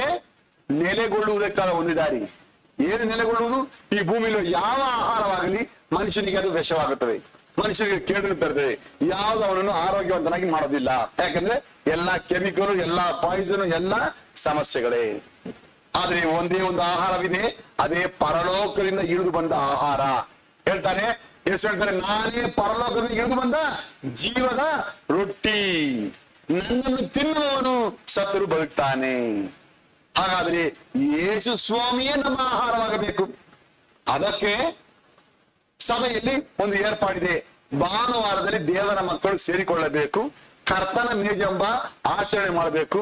ಅಲ್ಲಿ ಯೇಸು ಸ್ವಾಮಿಯ ಶರೀರವನ್ನು ಜ್ಞಾಪಕ ಮಾಡುವಂತೆ ಒಂದು ರೊಟ್ಟಿಯನ್ನು, ಯೇಸು ಸ್ವಾಮಿಯ ರಕ್ತವನ್ನು ಜ್ಞಾಪಕ ಮಾಡುವಂತೆ ದ್ರಾಕ್ಷಾರಸವನ್ನು ತೆಗೆದುಕೊಳ್ಳಬೇಕು. ಇದರ ಮೂಲಕ ಯೇಸು ಸ್ವಾಮಿ ನನ್ನ ಪಾಪಕ್ಕಾಗಿ ಸತ್ತಿದ್ದಾರೆ, ಉಣಲ್ಪಟ್ಟಿದ್ದಾರೆ, 3ನೇ ದಿನ ಜೀವಂತನಾಗಿ ಎದ್ದು ಬಂದಿದ್ದಾರೆ ಅಂತ ಹೇಳಿ ತಾನು ನಂಬುತ್ತೇನೆಂಬುದನ್ನು ಕಾರ್ಯರೂಪದಲ್ಲಿ ತೋರಿಸ್ತಾನೆ. ಹೀಗೆ ಮಾಡುವ ಈ ಆಹಾರ ಅವನು ಎಂದಿಗೂ ಕೊನೆಯಾಗುವುದಿಲ್ಲ.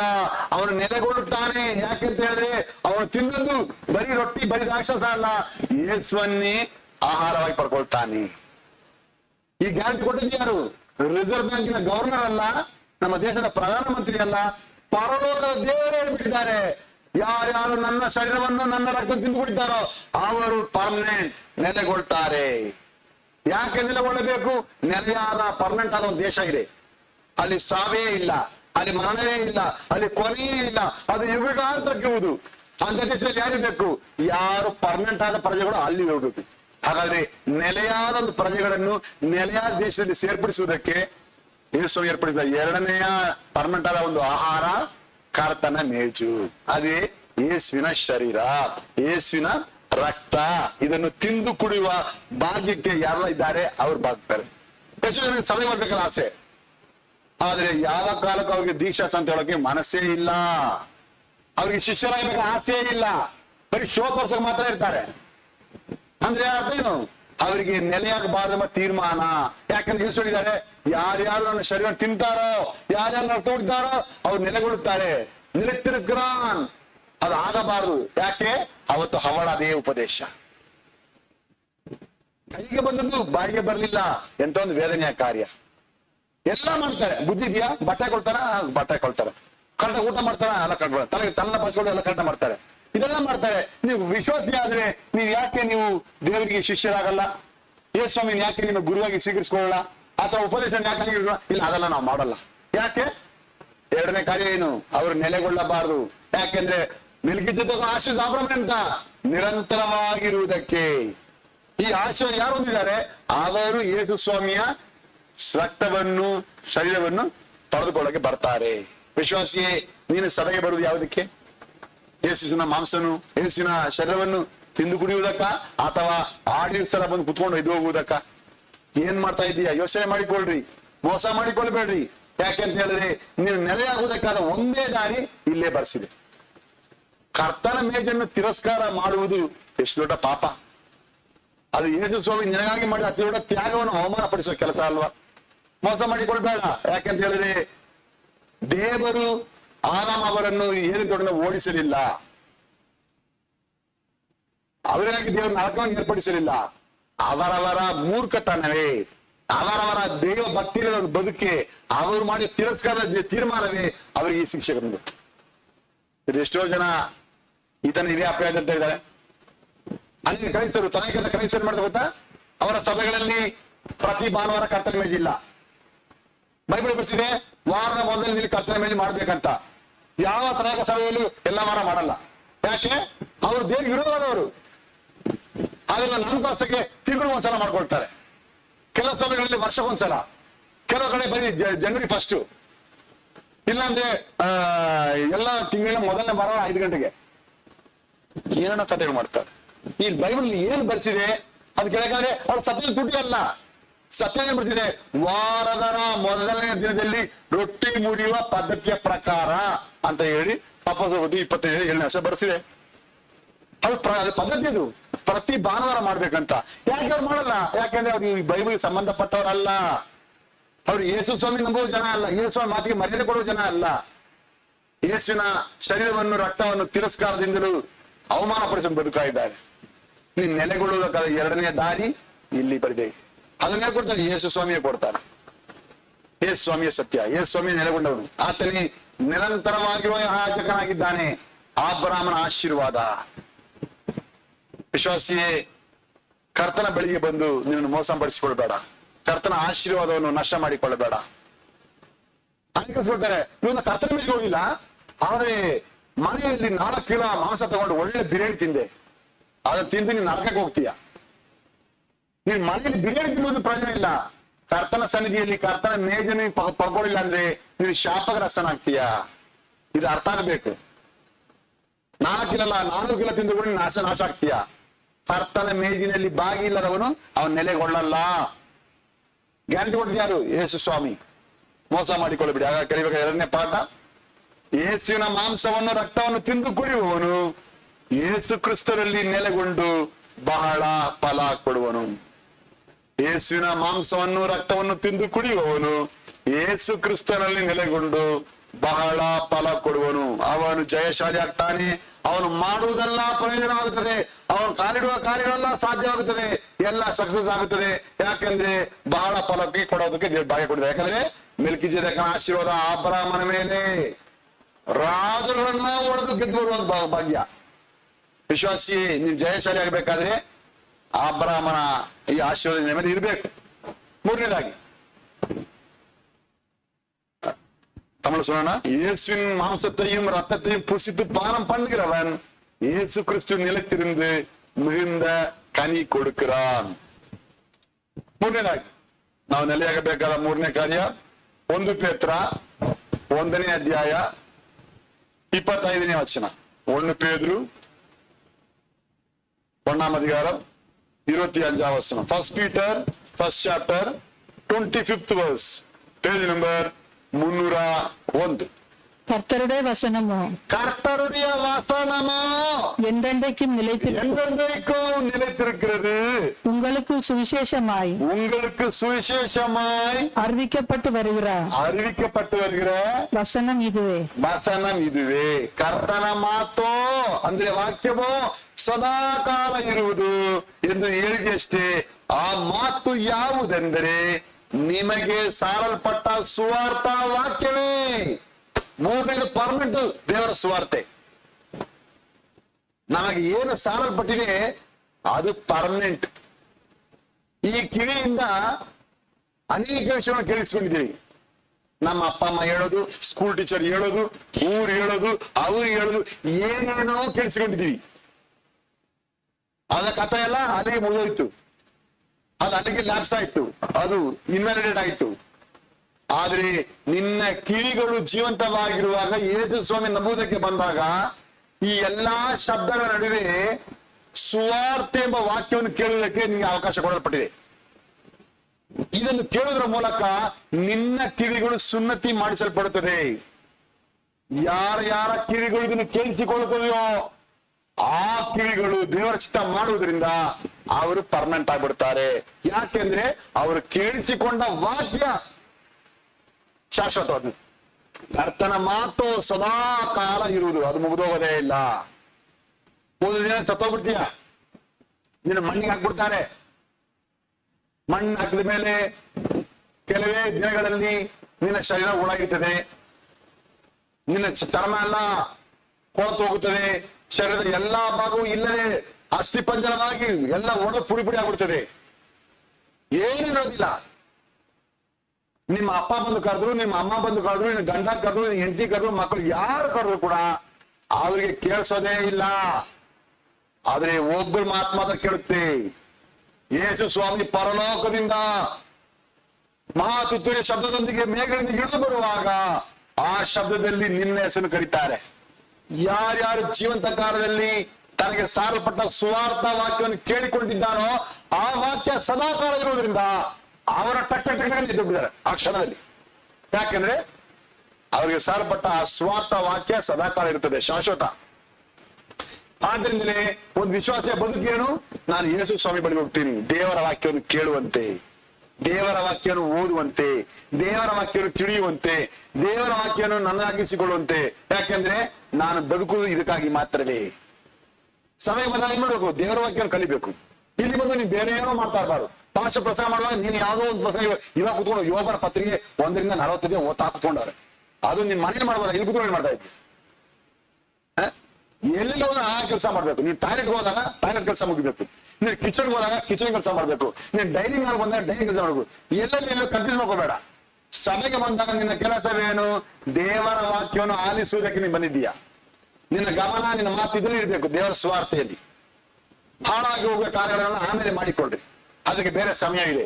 ಇಲ್ಲಿ ಕರ್ತನ ಮಾತ್ರವೇ ಮಾತಾಡಬೇಕು, ಕರ್ತನ ಶಬ್ದ ಮಾತ್ರ ತಿಳಿಸ್ಕೊಳ್ಬೇಕು. ಯಾಕಂದ್ರೆ ಒಂದಿನ ನೀನು ಸತ್ತೋಗ್ಬಿಡ್ತೀಯ, ನಿನ್ನ ಕಿವಿಗಳು ಹಾಳಾಗ್ಬಿಡ್ತದೆ. ಆದ್ರೆ ನಿನ್ನ ಕಿವಿ ಒಂದೇ ಒಂದು ಶಬ್ದಕ್ಕೆ ಮಾತ್ರ ಸಿದ್ಧವಾಗಿರ್ತದೆ. ಯಾಕೆಂತ ಹೇಳಿದ್ರೆ ಸದಾ ಕಾಲವು ಇರುವ ನಿನಗೆ ಸಾರಲ್ಪಟ್ಟ ಸ್ವಾರ್ಥ ವಾಕ್ಯ ಅದು ಹೋಗುವುದಿಲ್ಲ. ನಿನ್ನ ಶರೀರವೆಲ್ಲ ಅದನ್ನ ನಾಶ ಆಗಿರ್ತದೆ. ಆದ್ರೆ ನಿನ್ನ ಕಿವಿಯಿಂದ ಕೇಳಿಸಿಕೊಂಡ ಸುವಾರ್ತೆ ನಿನ್ನನ್ನು ಎಬ್ಬಿಸುತ್ತದೆ. ಯಾಕೆಂದ್ರೆ ಅದು ಸದಾ ಕಾಲ ಇರುವಂತದ್ದು. ವಿಶ್ವಾಸಿಯೇ, ನಿನ್ನ ಜೀವಿತದಲ್ಲಿ ಯೇಸು ಸ್ವಾಮಿಯ ಸನ್ನಿಧಿಯನ್ನು ಪ್ರೀತಿಸಿ, ದೇವರ ವಾಕ್ಯ ನನ್ನಿಂದ ದೂರ ಹೋಗಬಾರ್ದು. ನಾನು ಯಾವಾಗಲೂ ದೇವರ ವಾಕ್ಯ ಕೇಳಬೇಕು, ದೇವರ ವಾಕ್ಯದಲ್ಲಿ ಭಕ್ತನಾಗಿರ್ಬೇಕು, ದೇವರ ವಾಕ್ಯದಲ್ಲಿ ತಲ್ಲೀನನಾಗಿರ್ಬೇಕು. ದೇವರ ವಾಕ್ಯ ನನ್ನಿಂದ ದೂರ ಆಗಬಾರ್ದು. ಯಾಕಂದ್ರೆ ಜೀವ ಕೊಡುವ ವಾಕ್ಯಗಳು ಯೇಸು ಸ್ವಾಮಿಗೆ ಮಾತ್ರ ಇದೆ. ನಾನು ನಿತ್ಯ ಪಡ್ಕೊಳಕ್ಕೆ ಅದು ಒಂದೇ ದಾರಿ ಅಂತ ಹೇಳಿ ನಿನ್ನ ಬದುಕೆಲ್ಲವೂ ಆತ ನಿಮಗೆ ಸಾರಲ್ಪಡುವ ಸ್ವಾರ್ಥದಿಂದ ತುಂಬಿಸಲ್ಪಡುವ ಒಂದು ಬಾಳ್ಮೆಯಾದ್ರೆ ಇದು ಸದಾ ಕಾಲ, ಶಾಶ್ವತ, ಇದು ಪರ್ಮನೆಂಟ್, ಇದು ನೆಲೆಗೊಳ್ಳುತ್ತದೆ. ಯಾರೊಬ್ಬರ ಜೀವಿತದಲ್ಲಿ ದೇವರ ವಾಕ್ಯಕ್ಕೆ ಪ್ರಾಮುಖ್ಯತೆ ಇಲ್ಲ, ದೇವರ ವಾಕ್ಯವನ್ನು ಪ್ರೀತಿಸುವುದಿಲ್ಲ, ಎಷ್ಟು ಅದಕ್ಕೆ ಅದು ಗುರುತು ಏನು? ಅವ್ರು ದೇವರ ವಾಕ್ಯಕ್ಕೆ ಮರ್ಯಾದೆ ಕೊಡಲ್ಲ, ದೇವರ ವಾಕ್ಯ ನಂಬೋದಿಲ್ಲ, ಆ ದೇವರ ವಾಕ್ಯವನ್ನು ಹೇಳಿಕೊಳ್ಳುವವರನ್ನು ಪ್ರೀತಿಸೋದಿಲ್ಲ. ಅದೇ ಸಮಸ್ಯೆ. ವಾಕ್ಯ ಹೇಳ್ತಿದೆ, ನಿಮಗೆ ಸುವಾರ್ತೆಯನ್ನು ಸಾರುವ ಪಾಲ್ಪಣೆ ಎಷ್ಟು ಸುಂದರವಾಗಿದೆ. ಅಲ್ಲ, ಅದು ಬ್ಯೂಟಿ ಅರ್ಥ ಆಗಬೇಕಾದ್ರೆ ಸುವಾರ್ತೆಯನ್ನು ಪ್ರೀತಿಸುವುದಕ್ಕೆ ತಲುಪಿರ್ಬೇಕು, ಆ ಭಾಗ್ಯ ಸಿಕ್ಕಿರ್ಬೇಕು. ಯಾರ್ಯಾರಿಗೆ ಭಾಗ್ಯ ಇಲ್ಲ ಮೋಸ ಮಾಡಿಕೊಳ್ಳ. ಯಾಕಂದ್ರೆ ನೀವು ಶಾಶ್ವತವಾಗಿರುವ ಕಾಲ 3ನೇ ಕಾರ್ಯ ಇದುವೇ. ಯಾಕೆಂದ್ರೆ ಕರ್ತನ ಮಾತು ಅಂದ್ರೆ ವಾಕ್ಯವೋ ಸದಾ ಕಾಲ ಇರುವುದನ್ನು ಹೇಳಿದೆ ಅಷ್ಟೇ. ಆ ಮಾತು ಯಾವ್ದಂದ್ರೆ ನಿಮಗೆ ಸಾರಲ್ಪಟ್ಟ ಸುವಾರ್ಥ ವಾಕ್ಯವೇ. ಯಾರ್ಯಾರಲ್ಲಿ ಅದು ನಿಂತ್ಕೊಳ್ತದೆ ಅವರೆಲ್ಲರೂ ಕರ್ತನಿಗಾಗಿ ದೊಡ್ಡ ದೇವರ ರಾಜ್ಯಕ್ಕೆ ಸೇರುತ್ತಾರೆ. ಇಲ್ಲಿ ಹೋಗೋದಕ್ಕೆ ಶಾಶ್ವತವಾದ ಲೋಕ, ನಿಮಗೆ ಕೊನೆ ಇಲ್ಲದ ಪರಲೋಕಕ್ಕೆ ಹೋಗುವುದಕ್ಕೆ ಈ 3ನೇ ಕೆಲಸ ನಿಮಗೆ ಸಾರಲ್ಪಟ್ಟ ಸುವಾರ್ತೆ. ಯಾರ್ಯಾರು ನೆಲೆಗೊಂಡಿದೆ ಕೇಳಿ ನೋಡಿ. ಏನೋ ಹೇಳುದು ಗೊತ್ತಿಲ್ಲ, ನೆನಪಿಲ್ಲ, ಅರ್ಥ ಆಗ್ಲಿಲ್ಲ. ಏನೋ ಹೇಳುದು ಬೈಬಲಿಂದ, ಯಾಕೆ ನೆಲೆಗೊಳ್ಳಲಿಲ್ಲ. ಅದಕ್ಕೆ ಹೇಳ್ತಾರೆ, ನೀವು ನನ್ನಲ್ಲಿಯೂ ನನ್ನ ಬಗ್ಗೆಯೂ ನಿಮ್ಮಲ್ಲಿಯೂ ಇರಬೇಕು. ನೀವು ನನ್ನಲ್ಲಿಯೂ ನಾನಿನಲ್ಲಿ ನೆಲೆಗೊಂಡಿದ್ರೆ ಮಾತ್ರ ಬಹಳ ಫಲ ಕೊಡ್ತೀವಿ. ಯಾರ್ಯಾರಲ್ಲಿ ಈ ಸುವಾರ್ತೆ ಪರ್ಮನೆಂಟ್ ಆಗಿದೆ ಅವ್ರು ದೇವರ ಚೆಪ್ತಾರೆ. ಈ ಸಭೆಯಲ್ಲಿ ಎಷ್ಟೋ ಜನ ಬಂದೋದ್ರಲ್ಲ, ಎಲ್ಲಿ ಇವಾಗ ಅವರಲ್ಲ, ಅವ್ರಿಗೆ ಹೇಳಪಟ್ಟ ಸುವಾರ್ತೆ ಏನಾಗಿಲ್ಲ, ಅರ್ಥ ಆಗಿಲ್ಲ. ಏನಂತ? ಯೇಸು ನಾನೇ ಮಾರ್ಗ, ನಾನೇ ಸತ್ಯ, ನಾನೇ ನಿತ್ಯ ಜೀವ, ಯೇಸು ಅಲ್ಲದೆ ಬೇರೆ ಯಾರು ಇಲ್ಲ. ಯಾರ್ಯಾರು ನೆಲೆಗೊಂಡ್ರು ಅವರ ಉಳ್ಕೊಂಡಿದ್ದಾರೆ, ಯಾರ್ಯಾರು ನೆಲೆಗೊಳ್ಳಲಿಲ್ಲವೋ ಅವರೆಲ್ಲರಾಗಿದ್ದಾರೆ, ಉದುರಿ ಹೋಗಿದ್ದಾರೆ, ಹಾಳಾಗಿ ಹೋಗಿದ್ದಾರೆ. ಯಾಕೆಂದ್ರೆ ಸುಳ್ಳಿನ ತುಟಿಗೆ, ಸುಳ್ಳಿನ ನಾಲಿಗೆಗೆ ಆಸೆ ಪಡುವವರಾಗಿ. ಮೋಸ ಮಾಡಿಕೊಳ್ಳಬೇಡಿ. ನೀನು ಕೇಳುವ ನಿನ್ನ ಸ್ವಾರ್ಥಿಯೇ ನಿನ್ನ ಶಾಶ್ವತಕ್ಕೆ ನಿಲ್ಲಿಸುತ್ತದೆ. ಆಗ ಕಲಿಯುವ ಮೂರನೇ ಪಾಠ, ಕರ್ತನ ಮಾತಾಗಿರುವ ಸಾರಲ್ಪಟ್ಟ ಸುವಾರ್ಥ ವಾಕ್ಯ ಸದಾ ಕಾಲವು ನಮ್ಮಲ್ಲಿರುವುದರಿಂದ ಬಹಳ ಫಲ ಕೊಡುವರು. ಕರ್ತನ ಮಾತಾಗಿರುವ ಸಾರಲ್ಪಟ್ಟ ಸುವಾರ್ಥ ವಾಕ್ಯ ಸದಾ ಕಾಲವು ನಮ್ಮಲ್ಲಿರುವುದರಿಂದ ಬಹಳ பல கொடுவது. கர்த்தருடைய பேச்சா இருக்கிற அறிவிக்கப்பட்ட சுவிசேஷ வசனம் என்றென்றைக்கும் நமக்குள் இருப்பதால் மிகுந்த கனி கொடுப்பார்கள். ವಿಶ್ವಾಸಿಯೇ, ನಿನ್ನ ಹೃದಯದಲ್ಲಿ ಯಾವುದು ನಿಂತಿದೆ, ಯಾವ್ದು ನೆಲೆಗೊಂಡಿದೆ? ಅನೇಕ ವಿಶ್ವಾಸಿಗಳಿಗೆ ಪಾಸ್ಟ್ ಹಿಂಗೆಲ್ಲ ಬೈದ್ ಬಿಟ್ರು, ಪಾಸ್ಟ್ ಹಂಗಲ್ಲ ಹೇಳ್ಬಿಟ್ರು. ಏನಮ್ಮ ನೀವು 29 ವರ್ಷದಿಂದ ಎಷ್ಟು ಸುವಾರ್ತೆ ಇದೆ ಅದೆಲ್ಲ ಸ್ವಲ್ಪ ಲಿಸ್ಟು, ಅದು ಯಾವ್ದು ಜ್ಞಾಪಕ ಇಲ್ಲ ಪಾಸ್ಟರ್. ನಮಗೆ ನಿಮ್ಮ ಹತ್ರ ಜಗಳ ಮಾಡೋ ಪಾಯಿಂಟ್ ಮಾತ್ರ ಜ್ಞಾಪಕ ಇದೆ. ಅಯ್ಯೋ ಅದರಿಂದ ಏನು ಪ್ರಯೋಜನ ಇಲ್ಲಮ್ಮ, ನಿನಗೆ ಪ್ರಯೋಜನ ಇರ್ಬೇಕಾ ಯಾವ್ದು? ನೀ ಹೇಳ್ಬಿಟ್ಟು ಅದೇ ಯಾವ್ದು ಹೇಳು, ಅದೆಲ್ಲ ಗೊತ್ತಿಲ್ಲ, ನಾಶ ಆಗ್ಬಿಡ್ತೀಯ. ನಿನಗೆ ಯಾವ್ದು ಪ್ರಯೋಜನ ಅದನ್ನ ಹಿಡ್ದುಕೋ. ಕೆಲಸಕ್ಕೆ ಬಾರದೆಲ್ಲ ಹಿಡ್ಕೊಂಡು ಮೋಸ ಮಾಡಿಕೊಳ್ಳಬೇಡ, ಕಾಪಾಡಿಕೋ. ಯಾಕಂದ್ರೆ ನಿನಗೆ ಸಾರಲ್ಪಟ್ಟ ಸುವಾರ್ಥ ವಾಕ್ಯವೇ ನಿನ್ನ ಆಸ್ತಿ. ಬೇರೆ ಯಾವ್ದು ನಿನ್ನ ಆಸ್ತಿ ಅಲ್ಲ. ನಿನ್ನ ಮನೆ ಬಂಗಾರ ಯಾವ್ದು ನಿನ್ ಸೊತ್ತಲ್ಲ. ನಿನ್ನ ಆಸ್ತಿ ನಿನಗೆ ಸಾರಲ್ಪಟ್ಟ ಸುವಾರ್ತೆ, ಅದನ್ನು ಹಿಡಿದುಕೊಳ್ಳುವುದೇ ಭಾಗ್ಯ. ನಾಲ್ಕನೇದಾಗಿ ಯಾರು ಪರ್ಮನೆಂಟ್ ಆಗಿ ನಿಂತ್ಕೊಳ್ತಾರೆ?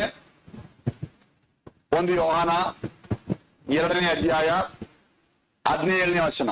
1 ಯೋಹಾನ್ 2ാം അധികാരം 17ാം വചനം. 1 John 2nd chapter 17th verse, page number 311. உலகமும் அது நிச்சயம் ஒழிந்து போகும், தேவனுடைய சித்தத்தின்படி செய்கிறவனோ தேவனுடைய சித்தத்தின்படி செய்கிறவனோ ಎಂದೆಂದೈக்கும் நிலைத்திருப்பான். ಎಂದೆಂದಕ್ಕೂ ನಿಲೆತಿರುತ್ತಾನ್. ಲೋಕವು ಅದರ ಆಶೆಯು ಗತಿಸಿ ಹೋಗುತ್ತದೆ, ಆದರೆ ದೇವರ ಚಿತ್ತವನ್ನು ನೆರವೇರಿಸುವವನು ಎಂದೆಂದಿಗೂ ಇರುವನು. ನೀನು ಬಹಳ ಫಲ ಕೊಡಕ್ಕಾದ 4ನೇ ಭಾಗ್ಯ ಇಲ್ಲಿ ಹೇಳಲ್ಪಟ್ಟಿದೆ. ಏನ್ ನೋಡ್ಬೇಕು? ನಾವು ಈ ಲೋಕದಲ್ಲಿ ಜೀವಿಸ್ತಿದ್ದೇವೆ. ಈ ಲೋಕದವನಾಗಿ ನಾಶವಾಗುವುದಕ್ಕೆ ಸೈತಾನ ಅನೇಕ ಮಹಿಮೆಗಳು ನಮ್ಮ ಕಣ್ಣ ಮುಂದೆ ತೋರಿಸ್ತಾನೆ. ಯೇಸು ಸ್ವಾಮಿ ಬೇಕಾ, ಈ ಲೋಕ ಬೇಕಾ ಅಂತ 2 ಆಪ್ಷನ್. ಏನ್ ಮಾಡೋಣ? ಯೇಸು ಸ್ವಾಮಿನ ಆಮೇಲೆ ನೋಡ್ಕೋಣ ಅಂತ ಹೇಳಿ ಮೋಸ ಮಾಡ್ಕೊಂಡ್ರೆ ಅವೆಲ್ಲ ಸೈತಾನ ವಶ ಆಗ್ಬಿಡ್ತಾನೆ. ಈ ಲೋಕದಲ್ಲಿ ಎಲ್ಲರನ್ನು ಹಾಳು ಮಾಡುವುದೇನೋ ಆಸೆ. ಈ ಲೋಕವು ಅದರ ಆಶೆ ಎಲ್ಲರನ್ನು ಹೇಳ್ಬಿಡ್ತದೆ. ಆದ್ರೆ ನೀನ್ ದೇವರ ಚಿತ್ತ ಮಾಡ್ಬೇಕಾದ್ರೆ ಈ ಲೋಕವನ್ನು ಅದರ ಆಶೆ ತುಳಿದಾಕೋದಕ್ಕೆ ಕಲ್ತಿರ್ಬೇಕು. ಯಾಕಂದ್ರೆ ಲೋಕವು ಅದರ ಆಶೆಯು ಗತಿಸಿ ಹೋಗುತ್ತದೆ, ಇಲ್ಲದಾಗ್ಬಿಡ್ತದೆ. ಈ ಲೋಕದಲ್ಲಿ ಆಸೆ ಪಡೋದು ಯಾವುದು ಪರ್ಮನೆಂಟ್ ಅಲ್ಲ, ಅದು ನೆಲೆ ಅಲ್ಲ. ಅದನ್ನು ದಾಟಿ ದೇವರ ಚಿತ್ತವನ್ನು ನೆರವೇರಿಸುವವನೇ ಎಂದೆಂದಿಗೂ ಇರ್ತಾನೆ. ಈ ಲೋಕದಲ್ಲಿ ಕಳ್ತನ ಮಾಡಬೇಕಾದ ಒಂದೇ ಒಂದು ಪ್ರಾಪರ್ಟಿ ಇದೆ. ಯಾವುದು? ಈ ಸತ್ಯವೇದ ಹೇಳಿದ ಉಪದೇಶವನ್ನು ಹಾಗೆ ಕೈಗೊಳ್ಳುವುದು. ಅದೇ ದೇವರ ಚಿತ್ತ.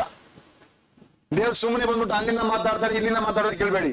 ದೇವರು ತನ್ನ ಮಾರ್ಗಗಳನ್ನು ಸತ್ಯದಲ್ಲಿ ಮಾತಾಡಿದ್ದಾನೆ. ಸತ್ಯವೇದ ಬಿಟ್ಟು ಬೇರೆ ಎಲ್ಲಿ ಆತ ಮಾತಾಡೋದಿಲ್ಲ. ಸತ್ಯವೇದಲ್ಲೇ ಎಲ್ಲ ಮಾತಾಡ್ತಾನೆ. ಯಾಕಂದ್ರೆ ಇಬ್ಬರಿಗೆ 1ನೇ ಅಧ್ಯಾಯ 1ನೇ ವರ್ಷ ಹೇಳ್ತದೆ, ಆದಿಯಲ್ಲಿ ಹಿಂಗ್ ಮಾತಾಡಿದವನು ಕೊನೆಯ ಕಾಲದಲ್ಲಿ ತನ್ನ ಮಗನ ಮುಖಾಂತರವೇ ಎಲ್ಲವನ್ನು ಮಾತಾಡಿದ್ದಾನೆ. ಆದ್ರೆ ದೇವರ ಶಬ್ದ ಕೇಳ್ಬೇಕಾ, ಅದರ ಚಿತ್ತ ನೆರವೇರ್ಬೇಕಾ, ಬೈಬಲಲ್ಲಿ ಬರೀದೆ. ಆದ್ರೆ ವಿಶ್ವಾಸ ಜೀವಿತ ಬದುಕೇನು? ಈ ಸತ್ಯವೇದ ಏನ್ ಹೇಳಿದೆ ಅದನ್ನು ಮಾಡಬೇಕು. ಸತ್ಯವೇದ ಏನ್ ಹೇಳ್ತಾ ಇಲ್ಲ ಅದನ್ನು ಮಾಡೋದು ಬೇಡ. ನನಗೆ ಸತ್ಯವೇದ ಮಾತೇ ಸಾಕು. ಯಾಕಂದ್ರೆ ಸ್ವಾಮಿ ಅನ್ನೋರೆಲ್ಲ ದೇವರ ರಾಜ್ಯಕ್ಕೆ ಹೋಗಲ್ಲ. ಸುಮ್ಮನೆ ಸ್ವಾಮಿ ಹೇಳ್ಕೊಳಕ್ಕೆ ಅಲ್ಲಿ ಲೋಕದ ಅನೇಕರಿದ್ದಾರೆ. ದೇವರ ಚಿತ್ತ ಮಾಡಲ್ಲ. ದೇವರ ಚಿತ್ತ ಮಾಡುವವರು ಮಾತ್ರವೇ ಪರಲೋಕ ರಾಜ್ಯಕ್ಕೆ ಬರ್ತಾರೆ. ವಿಶ್ವಾಸಿಯೇ, ನೀನು ದೇವರ ಚಿತ್ತ ಮಾಡ್ಬೇಕಾ ಅಥವಾ ಈ ಲೋಕದ ಆಶೆಯಲ್ಲಿ ಮುಳುಗಬೇಕಾ ಎಂಬ 2 ಆಪ್ಷನ್ ಕಣ್ಣ ಮುಂದೆ ಬರ್ತದೆ. ಇದರಲ್ಲಿ ಅನೇಕ ಕ್ರೈಸ್ತರು ಧೈರ್ಯ ಇಲ್ಲದೆ, ದೇವರ ಚಿತ್ತ ಮಾಡಕ್ಕೆ ಬುದ್ಧಿ ಇಲ್ಲದೆ, ಈ ಲೋಕದ ಆಶೆಯಲ್ಲಿ ಮುಳುಗಿ ಬಿದ್ದವರಾಗಿ ದೇವರ ಕೃಪೆಯನ್ನು ನಷ್ಟ ಮಾಡಿಕೊಂಡು ಮೋಸ ಹೋಗ್ಬಿಡ್ತಾರೆ. ಅವ್ರು ನೆನೆಸ್ಕೊಳ್ತಾರೆ, ಇದೆಲ್ಲ ನಮ್ಮನ್ನು ಉದ್ಧಾರ ಮಾಡ್ಬಿಡ್ತದೆ, ಇದೆಲ್ಲ ನಮ್ಗೆ ನೆಲೆಗೊಡ್ತದೆ. ನೋ, ದೇವರ ಚಿತ್ತ ಕೇಳೋದ ಯಾವ ಮಹಿಳೆಯು ನಿನಗೆ ಶಾಪವೇ. ಯಾಕೆಂದ್ರೆ ಲೋಕವು ಅದರ ಆಶೆಯು ಗತಿಸಿ ಹೋದರೆ ಇಲ್ಲದೆ ಹೋಗ್ಬಿಡ್ತದೆ, ಅದು ಹೋಗ್ಬಿಡ್ತದೆ. ಅದನ್ನ ನಂಬಿದವರು ಹಾಳಾಗ್ಬಿಡ್ತಾರೆ, ಬೀದಿಗೆ ಬಂದ್ಬಿಡ್ತಾರೆ. ಆದ್ರೆ ದೇವರ ಚಿತ್ತವನ್ನು ನೆರವೇರಿಸುವುದಕ್ಕೆ ಯಾರೆಲ್ಲ ಬುದ್ಧಿವಂತನಾಗಿದ್ದಾನೆ ಅವನು ಹೆಂಗಿರ್ತಾನೆ, ಎಂದೆಂದಿಗೂ ಕೊನೆಯಿಲ್ಲ, ಮುಗಿದೋಗುದಿಲ್ಲ. ಯಾಕೆಂದ್ರೆ ಅವನ ಮೇಲೆ ಅಬ್ರಹಾಮನ ಆಶೀರ್ವಾದ, ಅಬ್ರಹಾಮನ ಆಶೀರ್ವಾದ ಮೆಲ್ಕಿಸೇದಕನು ನಿರಂತರ ಯಾಜಕನು. ಅವ್ರು ಎಂದಿಗೂ ಸ್ಟಾಪ್ ಆಗೋದಿಲ್ಲ, ಕೊನೆ ಆಗೋದೇ ಇಲ್ಲ. ಯಾಕೆಂದ್ರೆ ದೇವರ ಚಿತ್ತ ನೆರವೇರಿಸಬೇಕು. ಇಲ್ಲಿ ದೇವರ ಚಿತ್ತ ಅಂತ ಬರೀದ್ಯಾ, ದೇವರುಗಳ ಚಿತ್ತ ಅಂತ ಬರೀದ್ಯಾ? ಎರಡು ಬರೀದೆ. ಹಾಗಾದ್ರೆ ಒಬ್ಬನೇ ದೇವರು. ಹಾಗಾದ್ರೆ ಸತ್ಯ ಹೇಳುವುದು ಒಬ್ಬನೇ ದೇವರ ಬಗ್ಗೆ. ಆ ದೇವರ ಮಾತನ್ನು ಕೇಳಬೇಕು ಹೊರತು ದೇವರ ಮಾತನ್ನು ಬಿಟ್ಟು ನಾವು ಆಗಲು ಹೋಗುವುದು ದೇವರ ಇಚ್ಛೆ ಅಲ್ಲ. ವಿಶ್ವಾಸಿಯೇ, ತುಂಬಾ ಸ್ಪಷ್ಟವಾಗಿ ಬರೆದಿದೆ, ಒಬ್ಬನೇ ದೇವರು. ಎಫೆಸದವರಿಗೆ 4ನೇದು ಹೋಗ ನಮಗೆ ಒಂದೇ ನಂಬಿಕೆ, ಒಂದೇ ನಿರೀಕ್ಷೆ, ಒಂದೇ ದೀಕ್ಷಾ ಸ್ನಾನ, ಒಂದೇ ಎಲ್ಲ ಒಂದೇ, ಒಂದೇ ಆತ್ಮ, ಒಬ್ಬನೇ ಕರ್ತನು, ನಮಗೆಲ್ಲ ಒಬ್ಬನೇ ದೇವರ ತಂದೆ, ಒಬ್ಬನೇ ದೇವರು, ಒಂದೇ ಮಾತ್ರ, ಬೇರೆ ಇಲ್ಲ. ತುಂಬಾ ಸ್ಪಷ್ಟವಾಗಿದೆ. ಮೋಸ ಮಾಡಿಕೊಳ್ಳಬೇಡಿ. ದೇವರ ಚಿತ್ತವನ್ನು ನಡೆಸದಂತೆ ಈ ಲೋಕದ ಮಹಿಮೆ ಅನೇಕರನ್ನು ಹೇಳ್ಕೊಂಡು ಬಿಡ್ತದೆ. ಆದ್ರೆ ಲೋಕದು ಅದರ ಆಶೆಯು ನನಗೆ ಮುಖ್ಯ ಅಲ್ಲ, ದೇವರ ಚಿತ್ತ ಮಾಡುವುದೇ ಮುಖ್ಯ ಅಂತ ಹೇಳಿ ಕೊನೆ ತನಕ ದೇವರ ಚಿತ್ತ ನೆರವೇರಿಸುವುದಕ್ಕೆ ಯಾರು ತೀರ್ಮಾನಿಸಿಕೊಳ್ಳುತ್ತಾನೆ ಅವನಿಗೆ ಎಂದೆಂದಿಗೂ ಮುಗಿದು ಹೋಗದ ಶಾಶ್ವತ ಬದುಕನ್ನು ಬಾಳೋದಕ್ಕೆ ಪರಲೋಕ ಅನುಗ್ರಹ ಮಾಡಿಬಿಟ್ಟಿದೆ. ಹಾಗಾದ್ರೆ ನೀನು ಬಯಸಬೇಕು, ನೀನು ದೇವರ ಚಿತ್ತ ಏನ್ ಮಾಡ್ಬೇಕು. ನಮ್ಮೆಲ್ಲರಿಗೂ ಒಂದೊಂದು ಐಡಿಯಾ ಇದೆ, ನಮ್ಮೆಲ್ಲರಿಗೂ ಒಂದೊಂದು ಆಸೆ ಇದೆ, ನಮ್ಮೆಲ್ಲರಿಗೂ ಒಂದೊಂದು ಇಂಟ್ರೆಸ್ಟ್ ಇದೆ. ಅದನ್ನು ಮಾಡುವುದಕ್ಕೆ ಸಭೆ ಅದಕ್ಕಾದ ಸ್ಥಳ ಅಲ್ಲ. ನಿನ್ನ ಐಡಿಯಾ, ನಿನ್ನ ಆಸೆ, ನಿನ್ನ ಅನುಕೂಲವನ್ನು ನೆರವೇರಿಸುವುದಕ್ಕೆ ಇದು ಸ್ಥಳ ಅಲ್ಲ. ಅದು ನಿನ್ನ ಮನೆಗಳಲ್ಲಿ ಮಕ್ಕಳು ಮಾಡ್ಕೊಳ್ರಿ. ಆದ್ರೆ ದೇವರ ಸನ್ನಿಧಿಯಲ್ಲಿ ಬಂದಾಗ ಯಾರ ಆಸೆ ಇರಬೇಕು? ದೇವರ ಆಸೆ ಮಾತ್ರವೇ, ದೇವರ ವಾಕ್ಯ ಅದು ಮಾತ್ರವೇ, ದೇವರ ಚಿತ್ತವೇ ಪ್ರಾಮುಖ್ಯತೆ, ಬೇರೆ ಯಾರಿಗೂ ಅಲ್ಲ. ಬೇರೆ ಯಾವ್ದು ಮಾಡಕ್ಕೆ ಇದು ಕೆಲಸ ಅಲ್ಲ. ಯಾಕಂದ್ರೆ ಇದು ದೇವರ ಮನೆ. ದೇವರ ಮನೆಯಲ್ಲಿ ದೇವರ ಚಿತ್ತ ನೆರವೇರಿಸುವುದೇ ಬುದ್ಧಿವಂತರ ಲಕ್ಷಣ. ಯಾರೊಬ್ಬನು ದೇವರ ಚಿತ್ತವನ್ನೇ ಕೈಗೊಳ್ಳಬೇಕು ಅಂತ ತೀರ್ಮಾನಿಸುತ್ತಾನೋ ಅವನಿಗೆ ಶಾಶ್ವತವಾಗಿ ಬದುಕೋಕೆ ಬಾಳು ಕೊಡ್ತಾರೆ. ಯಾರೊಬ್ಬನು ಕರ್ತನ ಸನ್ನಿಧಿಯಲ್ಲಿ ದೇವರ ಚಿತ್ತ ಮಾಡುವುದಿಲ್ಲ ಅವನು ಮೋಸ ಮಾಡಿಕೊಳ್ಳಕ್ಕೆ ಏಮರಿಸಲ್ಪಟ್ಟವನಾಗ್ತಾನೆ. ವಿಶ್ವಾಸಿಯೇ, ಈ ಲೋಕವು ಅದರ ಆಶೆಯು ಸೈತಾನ ಅತಿ ದೊಡ್ಡ ಒಂದು ತಂತ್ರ. ಅನೇಕರನ್ನು ಬೀಳಿಸೋದಕ್ಕೆ, ಅನೇಕರ ಗಮನ ಅದರಲ್ಲಿ ಸೆಳೆಯೋದಕ್ಕೆ ಕಾರ್ಯ ಮಾಡ್ಬಿಡ್ತಾನೆ. ಹುಷಾರು. ಈ ಬ್ಯಾಂಕ್ಗಳಲ್ಲಿ ಹೋದಾಗ ಈ ಕಳ್ತನ ಮಾಡೋರು ಅವನ ಕೈಯಲ್ಲಿ ದೊಡ್ಡ ಅಮೌಂಟ್ ಕೊಂಡು ಕಟ್ಬೇಕಾಗಿರ್ತಾನೆ, ಕ್ಯೂ ನಿಂತ್ಕೊಂಡಿರ್ತಾನೆ. ಯಾವ ಮಾಡ್ತಾನೆ, 100 ರೂಪಾಯಿ ಎಲ್ಲ ಕೊಟ್ಟು, ಸರ್ ಅದು ನಿಮ್ದ ಸಾರ್ ಅಂತ ಹೇಳ್ತಾನೆ. ಅವ್ನು ನಮ್ದೇ, ಅವ್ನಲ್ಲ ನಮ್ದೇ ಅಂತ ಅಲ್ಲಿ ಓಡಕ್ ನೋಡಿ ಇವ್ರಿಗೆ ತಗೋಗ್ಬಿಡ್ತಾನೆ. ಇದು ನಾರ್ಮಲ್ ವಿಷಯ. ಅಂದ್ರೆ ಒಂದು ಪಕ್ಷಿಯನ್ನು ಹಿಡಿಯೋಕೆ ಬೇಡ ಮಾಡ್ತಾನೆ, ಒಂದು ಬಲೆ ಹಾಕಲ್ಲಿ ಏನ್ ಮಾಡ್ತಾನೆ, ಸ್ವಲ್ಪ ಕಾಳು ಹಾಕ್ತಾನೆ. ಅವ್ನ ಪ್ರೀತಿ ಬ್ರೇಕ್ಫಾಸ್ಟ್ ಕೊಡ್ಬೇಕಂತ ಏನಿಲ್ಲ, ಅದ್ರಲ್ಲಿ ಸಿಕ್ಕಿಕೊಳ್ಳಬೇಕು, ಅದರ ಕಾಲಲ್ಲಿ ಸಿಕ್ಕೊಂಡು ಅದು ಅವ್ರ ಹೊಟ್ಟೆಗೆ ಆಗ್ಬೇಕು. ಅದೇ ಉದ್ದೇಶ, ಸಹಿತ ಉದ್ದೇಶ. ಲೋಕದ ಆಶೆಗಳನ್ನು ಅನೇಕ ಕಣ್ಣ ಮುಂದೆ ತೋರಿಸಿ ಅನೇಕರು ಅದರಲ್ಲಿ ಇದ್ಬಿಡ್ತಾರೆ, ದೇವರ ಚಿತ್ತವನ್ನು ನಷ್ಟ ಮಾಡ್ಕೊಳ್ತಾರೆ. ಇದರ ಮೂಲಕ ಅಬ್ರಹಾಮನ ಪಡೆದ ಮೆಲ್ಕಿಸೇದಕನ ಆಶೀರ್ವಾದ ನಷ್ಟ ಮಾಡಿಕೊಳ್ಳುತ್ತಾರೆ. ಹಾಗಾದ್ರೆ ಕಲಿಬೇಕಾದ 4ನೇ ಪಾಠ, ಲೋಕದ ಆಶೆಯನ್ನು ತಳ್ಳಿ ದೇವರ ಚಿತ್ತವನ್ನು ನೆರವೇರಿಸುವವನು ಎಂದೆಂದಿಗೂ ಇರುವುದರಿಂದ ಬಹಳ ಫಲ ಕೊಡುವನು. ಲೋಕದ ಆಶೆಯನ್ನು ತಳ್ಳಿ ದೇವರ ಚಿತ್ತವನ್ನು ನೆರವೇರಿಸುವವನು ಎಂದೆಂದಿಗೂ ಇರುವುದರಿಂದ ಬಹಳ ಫಲ ಕೊಡುವನು. உலகத்தின் ஆசையை ஒழித்து தேவனுடைய சித்தத்தின்படி செய்கிறவன் ಎಂದೆಂದಕ್ಕೂ இருக்கிறபடியால் மிகுந்த கனிகள் கொடுப்பான். ವಿಶ್ವಾಸಿಯೇ, ಅಬ್ರಹಾಮನ ಆಶೀರ್ವಾದ ನಿನ್ನ ಮೇಲೆ ಉಡ್ಬೇಕಾದ್ರೆ, ನೀ ಜೈವನಾಗಿ ಬರ್ಬೇಕಾದ್ರೆ ದೇವರ ಚಿತ್ತವನ್ನು ನೆರವೇರಿಸ್ಬೇಕು. ಆದ್ರಿಂದ ನಿನ್ನ ಚಿತ್ತ ಮಾಡಕ್ ಬರ್ಬೇಡ, ನಿನ್ನ ಕುಟುಂಬ ಹೇಳೋದು ಮಾಡಕ್ ಬರ್ಬೇಡ, ನಿನ್ನ ಹೆಂಡತಿ ಹೇಳೋದು, ನಿನ್ನ ಗಂಡ ಹೇಳೋದು, ನಿಮ್ಮ ಅಪ್ಪ ಹೇಳೋದು, ಅವ್ರು ಹೇಳೋದು, ಇದೆಲ್ಲ ತಲೆ ಹಾಕಬೇಡ. ಕರ್ತನ ಬಳಿಗೆ ಬಂದಾಗ ಕರ್ತನ ಡಿಸಿಷನ್ ಮಾತ್ರವೇ ಫೈನಲ್, ದೇವರ ವಾಕ್ಯವೇ ಫೈನಲ್. ದೇವರ ವಾಕ್ಯ ಏನಿದೆ ಅದುವೇ ಕೊನೆ. ನಿನ್ಗೆ ಇಷ್ಟ ಆದರೂ ಇಷ್ಟ ಇಲ್ಲದಿದ್ರು, ನೀನು ಒಪ್ಪದಿದ್ರು ನೀನ್ ಮಾಡ್ಬೇಕ ಕಾರ್ಯ ದೇವರ ಚಿತ್ತ ಏನು ಈ ಸತ್ಯದ ಬರೆಸಿಕೊಟ್ಟಿದೆ. ಸತ್ಯದಲ್ಲಿ 2 ಚಿತ್ತ ಮಾಡಿಸ್ಕೊಂಡಿಲ್ಲ. ಕನ್ಫ್ಯೂಸ್ ಮಾಡಕ್ಕಿಲ್ಲ. ಅಲ್ಲಿರೋದಲ್ಲ ಒಂದೇ ಒಂದು ಪ್ರೋಗ್ರಾಮ್, ಒಂದೇ ಪ್ರಾಜೆಕ್ಟ್. ದೇವರ ಚಿತ್ತ ಮಾತ್ರ ಮಾಡೋಕೆ ನೀವು ಬುದ್ಧಿವಂತನಾಗು. ಇದನ್ನ ನೀನು ಭಾಗ್ಯ ಮಾಡಿಕೊಂಡ್ರೆ ನೀನು ಕೊನೆಗೊಳ್ಳೋದಿಲ್ಲ, ನೀನು ಎಂದೆಂದಿಗೂ ಇದ್ ಬಿಡ್ತೀಯ. ಯಾಕಂದ್ರೆ ಕಂಡೀಷನ್ 4 ಅಲ್ಲಿ ನೀನು ಪಾಸ್ ಆಗ್ಬಿಟ್ಟಿದ್ಯಾ. 5ನೇದಾಗಿ ನೀನು ಶಾಶ್ವತವಾಗಿ ನೆಲೆಗೊಳ್ಳುವುದಕ್ಕೆ ದೇವರು ಬರೆಸಿಕೊಟ್ಟ ಆಲೋಚನೆ 1 ಯೋಹಾನ 3ನೇ ಅಧ್ಯಾಯ 24ನೇ ವಚನ. 1 ಯೋಹಾನ್ 3ஆம் அதிகாரம் 24ஆம் வசனம். 1 John 3rd chapter 24th verse, page number 313. அவருடைய கட்டளைகளை கைக்கொள்கிறவன் அவருடைய கட்டளைகளை கை கொள்ளுகிறவன் அவரில் நிலைத்திருக்கிறான், அவரில் நிலைத்திருக்கிறான், அவரும் அவனில் நிலைத்திருக்கிறார். அவரும் அவரில் நிலைத்திருக்கிறார். அவர் நம்மில் நிலைத்திருக்கிறதை அவன் நமக்கு தந்துருளின ಆವಿನಾಲೆ ಅರಿஞ்சிருக்கிறோம். ಆತನ ಆಜ್ಞೆಗಳನ್ನು ಕೈಗೊಂಡು ನಡೆಯುವವನು ಆತನಲ್ಲಿ ನೆಲೆಗೊಂಡಿರುತ್ತಾನೆ. ಆತನು ಇವನಲ್ಲಿ ನೆಲೆಗೊಂಡಿರುತ್ತಾನೆ, ನಮ್ಮಲ್ಲಿ ನೆಲೆಗೊಂಡಿದ್ದಾನೆಂದು ಆತನು ಅನುಗ್ರಹಿಸಿದ ಆತ್ಮನಿಂದಲೇ ಬಲ್ಲೆವು. 5ನೇದಾಗಿ ನೆಲೆಗೊಳ್ಳುವ ಭಕ್ತನು ಯಾರು? ದೇವರ ಮಾತು ಕೇಳಿ ಅದರಂತೆ ನಡೆಯುವನು, ದೇವರ ಕೆಲಸ ಮಾಡುವವನು, ದೇವರ ಅಪ್ಪಣೆಯನ್ನು ಕೈಗೊಳ್ಳುವವನು. ಅವನಿಗೆ ಭಾಗ್ಯ. ಮನೆಯಲ್ಲಿ 4 ಮಕ್ಕಳಿದ್ರೆ ಅಮ್ಮ ಹೇಳ್ತಾರೆ ಅದ್ರೊಳಗೆ ಕಸ ಕೊಡ್ಸಪ್ಪ ಅಂತ ಹೇಳ್ತಾರೆ. ಮಾತಿಗೆ ಮನೇಲಿ ಕೊಡುವ ಏನ್ ಮಾಡ್ತಾನೆ, ಒಬ್ಬ ಹೋಗಿ ಮಾಡ್ತಾನೆ, ನಾನೇ ಕಸ ಕೊಡ್ಬೇಕು, ನಾನೇನ ಲೇಡೀಸಾ ಕಸ ಕೊಡ್ಬೇಕು ಅಂದ್ರೆ ಅವರ ಅಲ್ಲಿ ಬರ್ದಿದ್ಯಾ ಪಾರ್ಕೆಯಲ್ಲಿ ಲೇಡೀಸ್ ಮಾತ್ರ ಇದ್ರೆ ಹಿಡಿಬೇಕಂತ ಬರ್ದಿದ್ಯಾ? ಅದ್ರ ಏನಿಲ್ವಲ್ಲ, ಗಂಡಸೇ ಮಾಡ್ಬೇಕು ಹೆಂಗಸೇ ಮಾಡ್ಬೇಕಂತಿಲ್ಲ. ಕ್ಲೀನ್ ಆಗಿರ್ಬೇಕಂತ ಮನುಷ್ಯರ ಬದುಕಿರ್ಬೇಕು, ಕ್ಲೀನ್ ಆಗಿರ್ಬೇಕು. ನಾನೇ ಯಾಕೆ ಮಾಡ್ಬೇಕಂತ ಹೇಳಿದ್ರೆ ಹಂಗೆ ಹೇಳ್ಬೋದು. ಹಂಗೆ ಹೇಳುವುದು ದೊಡ್ಡ ಇರ್ತಾರಲ್ಲ, ಯಾರ ಮಾತು ಕೇಳಿ ಅಲ್ಲಿ ಕೆಲಸ ಮಾಡ್ತಾರೆ ಅವ್ರ ತನ ತಾಯಿಗೆ ಪ್ರಿಯರಾಗ್ತಾರೆ. ಏನ್ ಹೇಳುದು ಕೆಲಸನೇ ಮಾಡ್ತಾ ಹಂಗೆ ಸೈಲೆಂಟ್ ಆಗಿ ಕುತ್ಕೊಳ್ಳೋದೇನಾಗಲ್ಲ, ಯಾವತ್ತೂ ಆ ತಾಯಿಗೆ ಅವ್ರ ಪ್ರಿಯರಾಗಲ್ಲ. ಮಕ್ಕಳೇ ಚೆನ್ನಾಗಿ ತಿಳ್ಕೊಳ್ಳಿ, ನಿಮಗೆ ಒಂದು ಕೆಲಸ ಹೇಳಿದ್ರೆ ನೀವು ಆ ಕೆಲಸವನ್ನು ಮಾಡುವರಾದ್ರೆ ನಿಮಗೆ ಅಪ್ಪಣೆ ಕೊಟ್ಟವ್ರು ನಿಮ್ಮನ್ನು ಪ್ರೀತಿಸುತ್ತಾರೆ. ನಿಮಗೆ ಕೆಲಸ ಕೊಟ್ಟರೆ ನೀವು ಮಾಡದೆ ಸುಮ್ಮನೆ ಹಂಗೆ ಕೇಳು ಮಾಡ್ತೀನಿ ಅಂತ ಹೇಳಿ ಕರ್ತ ಬರೋದಾಗ ಮಾಡದೆ ಕುತ್ಕೊಂಡ್ರೆ ನೀನು ಆ ತಾಯಿಗೆ ಆ ಹೆತ್ತವರಿಗೆ ಸಂತೋಷ ಕೊಡಲ್ಲ. ಹಾಗೆ ಸತ್ಯವೇದ ಕ್ರೈಸ್ತರಿಗಿಂತ ಅಪ್ಪಣೆ ಕೊಟ್ಟಿದೆ ಏನೆಲ್ಲ ಮಾಡ್ಬೇಕಂತ. ಯಾರೆಲ್ಲ ಕೇಳಿದಂತ ಮಾಡ್ತಾರೆ ಅವರಲ್ಲಿ ಯೇಸು ಸ್ವಾಮಿ ಇರ್ತಾರೆ, ಅವರು ಪರ್ಮನೆಂಟ್ ಆಗ್ಬಿಡ್ತಾರೆ. ಅಂದ್ರೆ ಅರ್ಥ, ನೀನು ಪ್ರಯೋಜನ ಉಳ್ಳವನ ಅಪ್ರಯೋಜಕನ. ನೀನು ಮನೆಯಲ್ಲಿ ನೀನು ಪ್ರಯೋಜನ ಉಳ್ಳವನಾಗಿದ್ರೆ ಏನ್ ಮಾಡ್ತೀಯ, ಅಲ್ಲಿ ಮಾಡಬೇಕಾದ ಕೆಲಸ ಮಾಡ್ತೀಯ ಅಲ್ಲ. ಅವನಿಗೆ ಆ ಮನೆಗೆ ಪ್ರಯೋಜನ ಉಳ್ಳವನಾಗಿದ್ಯಾ. ನೀನು ಕೆಲಸದಲ್ಲಿ ನಿನಗೆ ಕೊಟ್ಟ ಪ್ರೋಗ್ರಾಮ್ ಅನ್ನು ಮಾಡಿ ಮುಗಿಸಿದ್ರೆ ನೀನೊಬ್ಬ ಪ್ರಯೋಜನ ಉಳ್ಳವನು. ಹಾಗೆ ನೀವು ಸಭೆಗೆ ಬಂದಾಗ ನಿನಗೊಂದು ಕೆಲಸ ಕೊಡಲ್ಪಟ್ಟಿದೆ, ನೀವು ಸಭೆಗೆ ಒಂದು ಕೆಲಸ ಮಾಡುವನ, ಸುಮ್ಮನೆ ಹಿಂಗೆ ನೋಡ್ತಾ ಕೂತ್ಕೊಳ್ಳುವನ. ಸುಮ್ಮನೆ ನೋಡ್ತಾ ಕೂತ್ಕೊಳ್ಳೋಣ ಯಾರಿಗ ಪ್ರಯೋಜನ ಇದೆಯಾ, ಏನ ಲಾಭ ಇದೆಯಾ? ಅವ್ರಿಗೆ ವೇಸ್ಟ್ ಜನ, ಅವ್ರು ಕೆಲಸ ಮಾಡಲ್ಲ. ಯಾಕೆಂದ್ರೆ ಅವ್ರ ಮೇಲೆ ಆಭರಣ ಆಶೀರ್ವಾದವಿಲ್ಲ. ಆಭರಣ ಆಶೀರ್ವಾದ ಪಡೆದ ಅವರು ಕರ್ತನಲ್ಲಿ ಬಂದು ಕರ್ತನ ಏನು ಕೆಲಸ ಹೇಳಿದ್ದಾರೆ ಅದನ್ನ ಮಾಡಿ ಮುಗಿಸ್ತೇನೆ, ಅದನ್ನು ಕೈಗೊಳ್ಳುತ್ತೇನೆ. ಯಾಕೆಂದ್ರೆ ಹಾಗೆ ನಾನು ಕೈಗೊಂಡ್ರೆ ಮಾತ್ರ ಯೇಸು ಸ್ವಾಮಿ ನನ್ನ ನೆಲೆಗೊಳ್ತಾರೆ, ನಾನು ಯೇಸು ನೆಲೆಗೊಳ್ಳಕ್ಕೆ ಭಾಗ್ಯ. ಇಲ್ಲಾಂದ್ರೆ ನಾವು ಔಟ್ ಆಗ್ಬಿಡ್ತೀವಿ. ವಿಶ್ವಾಸಿ, ನಿನ್ನ ಕರ್ತನ ಬಳಿಗೆ ಬರುವುದು ಏನಕ್ಕೆ? ಎಲ್ಲರೂ ಚೆನ್ನಾಗಿ ಕೆಲಸ ಮಾಡ್ತಾ ನೋಡಕ್ ಬರ್ತಾ ಇದೀಯಾ? ನೀನ್ ಕೆಲಸ ಮಾಡಕ್ ಬರ್ತಾ ಇದೀಯ? ದೇವರ ಮಾತನ್ನು ಕೇಳಿ ಅದರಿಂದ ಕೈಗೊಳ್ಳಕ್ಕೆ ಪ್ರಯಾಸ ಪಡ್ತಾ ಇದೀಯಾ?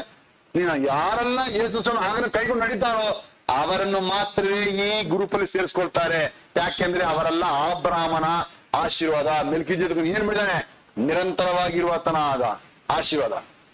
ನೀನ್ ನೆಲೆಗೊಳ್ಳಬೇಕಾದ್ರೆ ಅದೇ ದಾರಿ, ಬೇರೆ ಯಾವ ದಾರಿ ಇಲ್ಲ.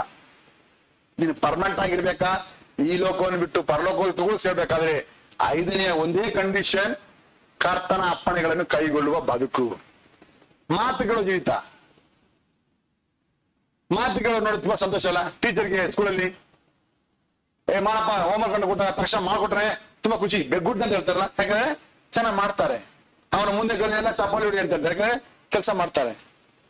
ಹಾಗೆ ತಾನೆ ಸಭೆಯಲ್ಲಿ ಕೂಡ ವಿಶ್ವಾಸಿ ನೋಡಿ ಈ ಕೆಲಸ ಮಾಡ್ರಿ, ಹೀಗೆ ಯೇಸು ಪ್ರೀತಿಸಿರಿ, ಹೀಗೆ ವಿಗ್ರಹಾರಾಧನೆ ಬಿಟ್ಬಿಡ್ರಿ, ಹೀಗೆ ಸೈತಾನ ಮಕ್ಕಳಾಗಿ ತಪ್ಪಿಸ್ಕೊಡ್ರಿ, ನೀವು ದೇವರಿಗೆ ಮಹಿಮೆ ತೋರಿಸಿರಿ, ಸಾಕ್ಷಿ ಮಾಡ್ರಿ. ಇದೆಲ್ಲ ಕಪ್ಪಣೆಗಳಲ್ವಾ? ನೀ ಯಾರೋ ಕಿವಿ ಕೊಡ್ತಾ ಇದೀಯಾ, ಯಾವ್ದಾರ ಕೈಗೊಳ್ತಾ ಇದೀಯಾ, ಯಾವ್ದಾರ ಸುಮ್ಮನೆ ಕೇಳ್ಕೊಂಡು ಕುತ್ಕೊಂಡಿದೀಯಾ? ಸುಮ್ಮನೆ ಕೇಳ್ಕೊಂಡು ಕುತ್ಕೊಳ್ಳೋರಿಗೆ ಇಲ್ಲಿ ಕೆಲಸ ಇಲ್ಲ. ಕರ್ತನ ಅಪ್ಪಣೆ ಯಾರು ಕೈಗೊಳ್ತಾರೆ, ಪ್ರಾಣ ಹೋದ್ರು ಸರಿ, ದೇವರ ಚಿತ್ತ ಮಾಡ್ಬೇಕಂತ ಹೇಳಿ ಯಾರಲ್ಲ ಅದನ್ನು ಕೈಗೊಳ್ತಾರೆ ಅವರೇ ನೆಲೆಗೊಳ್ಳುವುದಕ್ಕೆ ಕರೆಯಲ್ಪಟ್ಟ ಜನ. ಸುಮ್ಮನೆ ಆಡಿಯನ್ಸ್ ಆಗಿರೋರಿಗೆ ಭಾಗ್ಯ ಸಿಗೋದಿಲ್ಲ. ಮೋಸ ಮಾಡಿಕೊಳ್ಬೇಡ. ಅದರಿಂದ 5ನೇದಾಗಿ ಕಲಿಬೇಕಾದ ಪಾಠ, ಕರ್ತನ ಆಜ್ಞೆಗಳನ್ನು ಕೈಗೊಂಡು ನಡೆಯುವವನು ಯೇಸು ಕ್ರಿಸ್ತನಲ್ಲಿ ನೆಲೆಗೊಂಡಿರುವುದರಿಂದ ಬಹಳ ಫಲ ಕೊಡುವನು. ಕರ್ತನ ಆಜ್ಞೆಗಳನ್ನು ಕೈಗೊಂಡು ನಡೆಯುವವನು ಯೇಸು ಕ್ರಿಸ್ತನಲ್ಲಿ ನೆಲೆಗೊಂಡಿರುವುದರಿಂದ ಬಹಳ ಫಲ ಕೊಡುವನು. கர்த்தருடைய கட்டளைகளை கை கொள்ளுகிறவன் இயேசு கிறிஸ்துவில் நிலைத்திருந்து மிகுந்த பலன் கொடுப்பார்கள். ವಿಶ್ವಾಸಿಯೇ, ನೀನು ಪ್ರಯೋಜನ ಉಳ್ಳವನಾಗಿರು, ಕಲ್ತ್ಕೋ. ಸೋಮಾರಿ ಆಗಿರ್ಬೇಡ, ನೀನು ವೇಸ್ಟ್ ಆಗಿರ್ಬೇಡ, ಅದು ನಿನಗೆ ಒಳ್ಳೇದಲ್ಲ. ಸೀರಿಯಸ್ ಆಗಿರು, ಪ್ರಯೋಜನ ಬದುಕನ್ನು ಬಾಳಕ್ಕೆ ಪ್ರಯಾಸ ಪಡು. ನಿನ್ನ ಮನೆಯಲ್ಲಿ ನೀನು ವೇಸ್ಟ್ ಆಗಿರ್ಬೇಡ, ಚೆನ್ನಾಗಿ ತಿಳ್ಕೋ. ನೀನು ಪ್ರಾರ್ಥನೆ ಮಾಡ್ಕೋ, ದೇವರೇ ನಾನು ನನ್ನ ಮನೆಯಲ್ಲಿರುವಾಗ ನಾನು ಪ್ರಯೋಜನವಾಗಿರೋ ತನಕ ನನ್ನ ಮನೆಯಲ್ಲಿ ಇರಿಸು. ನಾನು ಒಂದ್ ದಿವಸ ಪ್ರಯೋಜನ ಇಲ್ಲ ಅಂತ ಗೊತ್ತಾದ್ರೆ ಅವತ್ತಿನ ತೆಗೆದುಬಿಡಿ ಸ್ವಾಮಿ ಅಂತ ಕೇಳ್ಕೊಳ್ರಿ. ನೀನು ನಿನ್ನ ಮನೆಯಲ್ಲಿ ಪ್ರಯೋಜನವಾಗಿದ್ರೆ ನಿನ್ನ ಮನೆಯಲ್ಲಿ ನೀನು ರಾಜ ರಾಣಿ ತರ ಬಾಳ್ತೀಯ. ಯಾವತ್ತೊಂದ್ ದಿವಸ ನೀನು ವೇಸ್ಟ್ ಅಂತ ತಿಳ್ಕೊಳ್ತೀರೋ ಅವಾಗ ಹೇಳ್ತಾರೆ ಯಾವಾಗ ಸಾಯ್ತಾರ ಕಾಯ್ತಿರ್ತಾರೆ. ಆದ್ರಿಂದ ಪ್ರಯೋಜನವಾದ ಬದುಕು ಮನೆಯಲ್ಲಿ. ನೀನು ಕೆಲಸಕ್ಕೆ ಹೋದಾಗ ನೀನು ಪ್ರಯೋಜನವುಳ್ಳ ಕೆಲಸಗಾರ ಅಂತ ಹೆಸರು ಪಡಿ. ನೀನು ಕಿತ್ತಾಕಿ ಇನ್ನೊಬ್ಬನು ಸೇರಿಸ್ಬೇಕಂತ ಯಜಮಾನ್ ನೋಡ್ಬಾರ್ದು. ನೀನು ಪ್ರಯೋಜನ ಉಳ್ಳವನಾಗಿ ಇರೋದಕ್ಕೆ ಕಾರ್ಯ ಮಾಡು. ಹಾಗೆ ದೇವರಾಜ ಹೋಗ್ಬೇಕು, ಸಭೆಗೆ ಬಂದ್ರೆ ಪ್ರಾರ್ಥನೆ ಮಾಡ್ಬೇಕು, ಯೇಸಪ್ಪ ನಾನು ನನ್ನ ಸಭೆಯಲ್ಲಿ ಪ್ರಯೋಜನ ಉಳ್ಳ ವಿಶ್ವಾಸಿಯಾಗಿರ್ಬೇಕು. ನನಗೆ ಕೊಡಲ್ಪಟ್ಟ ಕೆಲಸಗಳನ್ನು ಮಾಡಿಸಿ ಮುಗಿಸಿ ಕರ್ತನ ಅಪ್ಪಣೆಗಳೆಲ್ಲ ಕೈಗೊಳ್ಳುವ ಬದುಕು ಮಾಡ್ಬೇಕು. ನಾನು ವೇಸ್ಟ್ ಆಗಿ ಸೋಮಾರಿಯಾಗಿದ್ದು ಸುಮ್ಮನೆ ಹಂಗೆ ನೋಡ್ತಾ ಹೋಗಿ ಎಮರ್ಸ್ಕೊಂಡು ಬದುಕಬಾರ್ದು. ಯಾಕೆಂತ ಹೇಳಿದ್ರೆ ಆಪರಾಮ ಆಶೀರ್ವಾದ ನನ್ನ ಮೇಲೆ ಮುಂದುವರಿಯುವುದಕ್ಕೆ ನಾನು ಹೀಗೆ ಕರ್ತನ ಅಪ್ಪನ ಕೈಗೊಳ್ಳಕ್ಕೆ ಭಾಗ್ಯ ಕೊಡಿ ಅಂತ ಹೇಳಿ ಪ್ರಾರ್ಥಿಸಿಕೊಳ್ಳುವ. 6ನೇದಾಗಿ ನಾವು ಶಾಶ್ವತವಾಗಿ ಪರ್ಮನೆಂಟ್ ಆಗಿರುವುದಕ್ಕಾದ ಒಂದು ಕಾರ್ಯ ಓದ್ರಿ. 1 ಯೋಹಾನ 4ನೇ ಅಧ್ಯಾಯ 15ನೇ ವಚನ. 1 ಯೋಹಾನ್ 4ಾம் அதிகாரம் 15ாம் வசனம். 1 John 4th chapter 15th verse, page number 314. இயேசுவானவர் தேவனுடைய குமாரன் என்று இயேசுவானவர் தேவனுடைய குமாரன் என்று அறிக்கை பண்ணுகிறவன் எவனோ அவனில் தேவன் நிலைத்திருக்கிறார். அவனும் தேவனில் நிலைத்திருக்கிறான். ಯೇಸು ದೇವರ ಮಗನಾಗಿದ್ದಾನೆಂದು ಯಾವನು ಒಪ್ಪಿಕೊಂಡು ಹೇಳುತ್ತಾನೋ ಅವನಲ್ಲಿ ದೇವರು ನೆಲೆಗೊಂಡಿದ್ದಾನೆ, ಅವನು ದೇವರಲ್ಲಿ ನೆಲೆಗೊಂಡಿದ್ದಾನೆ. ಈ ದೇವರು ಮರಿಯನ ಹೊಟ್ಟೆಲಿ ಹುಟ್ಟಿ ಬಂದ್ರಲ್ಲ, ಆ ಮರಿಯನ ಹೊಟ್ಟೆಲಿ ಹುಟ್ಟಿ ಬಂದ ಮೇಲೆ ಆ ಮರಿಯನಿಗೆ ಮತ್ತೆ 4 ಮಕ್ಕಳು ಹುಟ್ಟಿದರು. ಆ 4 ಮಕ್ಕಳ ತರ ಅಲ್ಲ ಈತನು ದೇವರು ಮನುಷ್ಯ ರೂಪದಲ್ಲಿ ಬಂದಿದ್ದಾನೆ. ಈ ಮನುಷ್ಯನಾಗಿ ಹುಟ್ಟಿ ಬಂದ ಈ ದೇವರು ದೇವರ ಮಗ ಅಂತ ಯಾರೊಬ್ಬನಿಗೆ ಅರ್ಥವಾಗುತ್ತದೆ, ಯಾರೊಬ್ಬನ ಅಂಗೀಕರಿಸಿಕೊಳ್ಳುತ್ತಾನೆ, ಯಾರೊಬ್ಬನ ಬಾಯಿ ಬಿಟ್ಟು ಹೇಳಕ್ಕೆ ತೀರ್ಮಾನ ಮಾಡಿಕೊಳ್ತಾನೆ, ಅವರೆಲ್ಲರಿಗೂ ನೆಲೆಯಾಗಿರುವುದಕ್ಕೆ ಭಾಗ್ಯ. ಯೇಸು ದೇವರು ಮನುಷ್ಯ ಅವತಾರದಲ್ಲಿ ಬಂದ, ಅದನ್ನೇ ದೇವರ ಮಗ.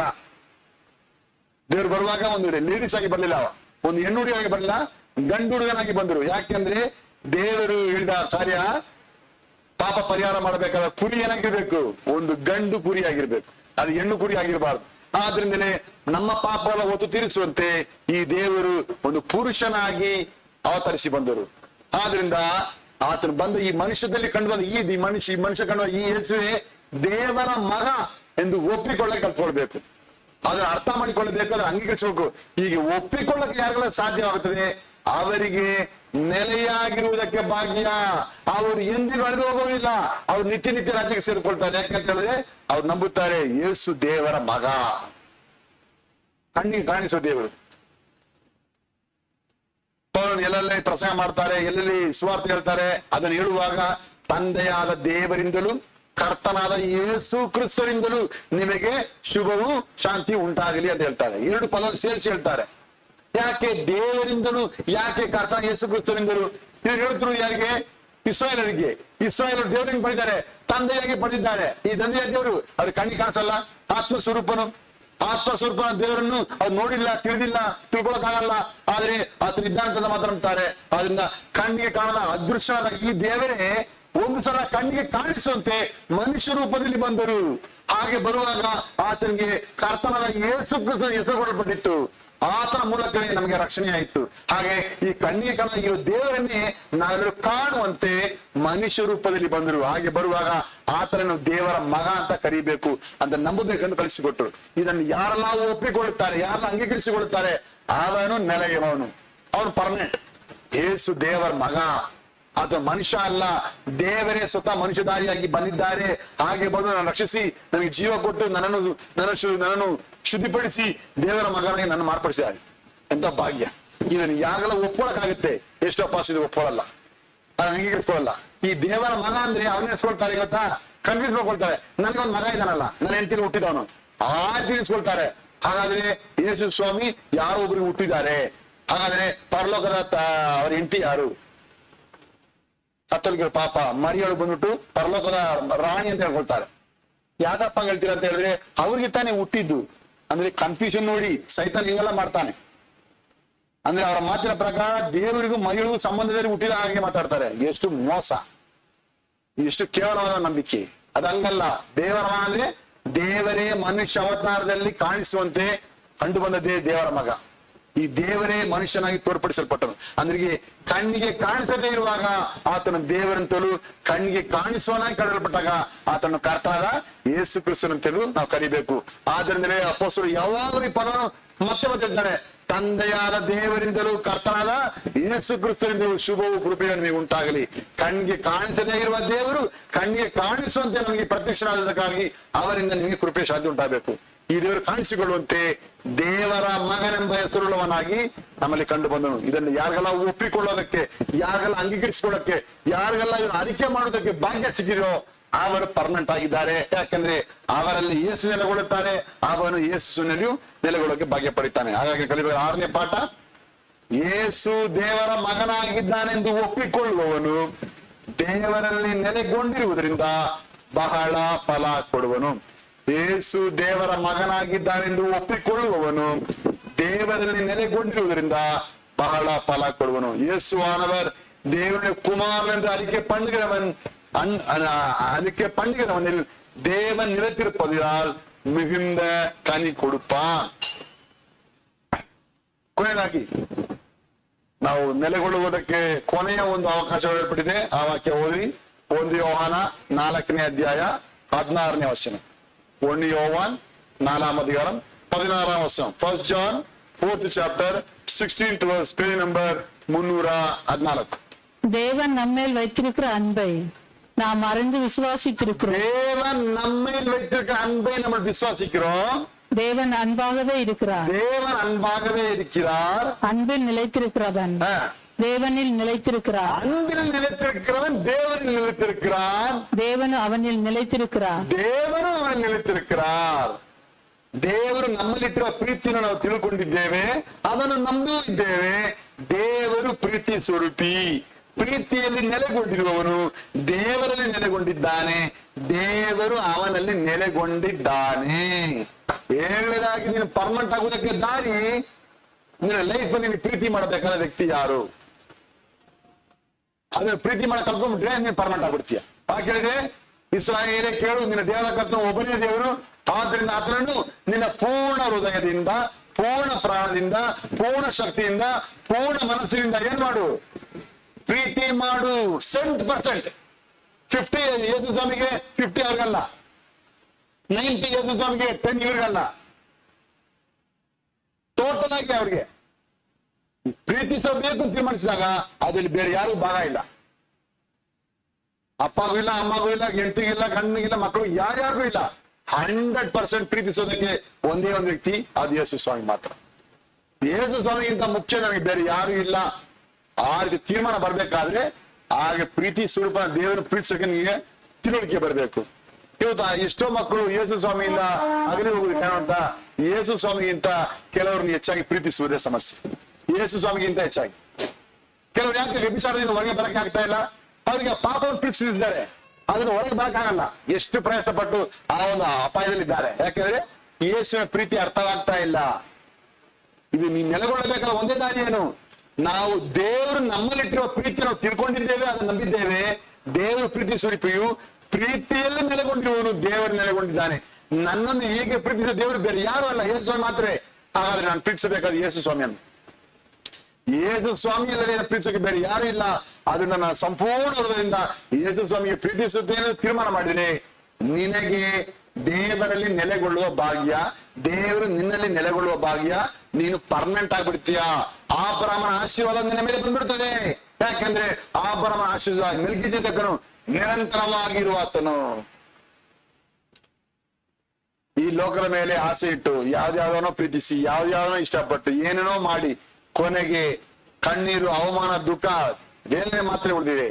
ಆದ್ರೆ ಯೇಸು ಸ್ವಾಮಿಯನ್ನು ಪ್ರೀತಿಸಿ ನಾನು ಹಾಳಾಗಿ ಹೋಗ್ಬಿಟ್ಟೆ ಅಂತ ಹೇಳೋಕೆ ಈ ಭೂಮಿಯಲ್ಲಿ ಒಂದು ಚರಿತ್ರೆ ಇಲ್ಲ. ಆ ರೀತಿ ಒಂದು ಹಿಸ್ಟ್ರಿ ಲೋಕದಲ್ಲಿ ಕಂಡೇ ಇಲ್ಲ. ಯೇಸು ಸ್ವಾಮಿ ನಂಬಿ ಅತಿ ದೊಡ್ಡ ಫಲ ಕೊಡೋ ಜನರೇ ಈ ಭೂಮಿಯಲ್ಲಿದ್ದಾರೆ.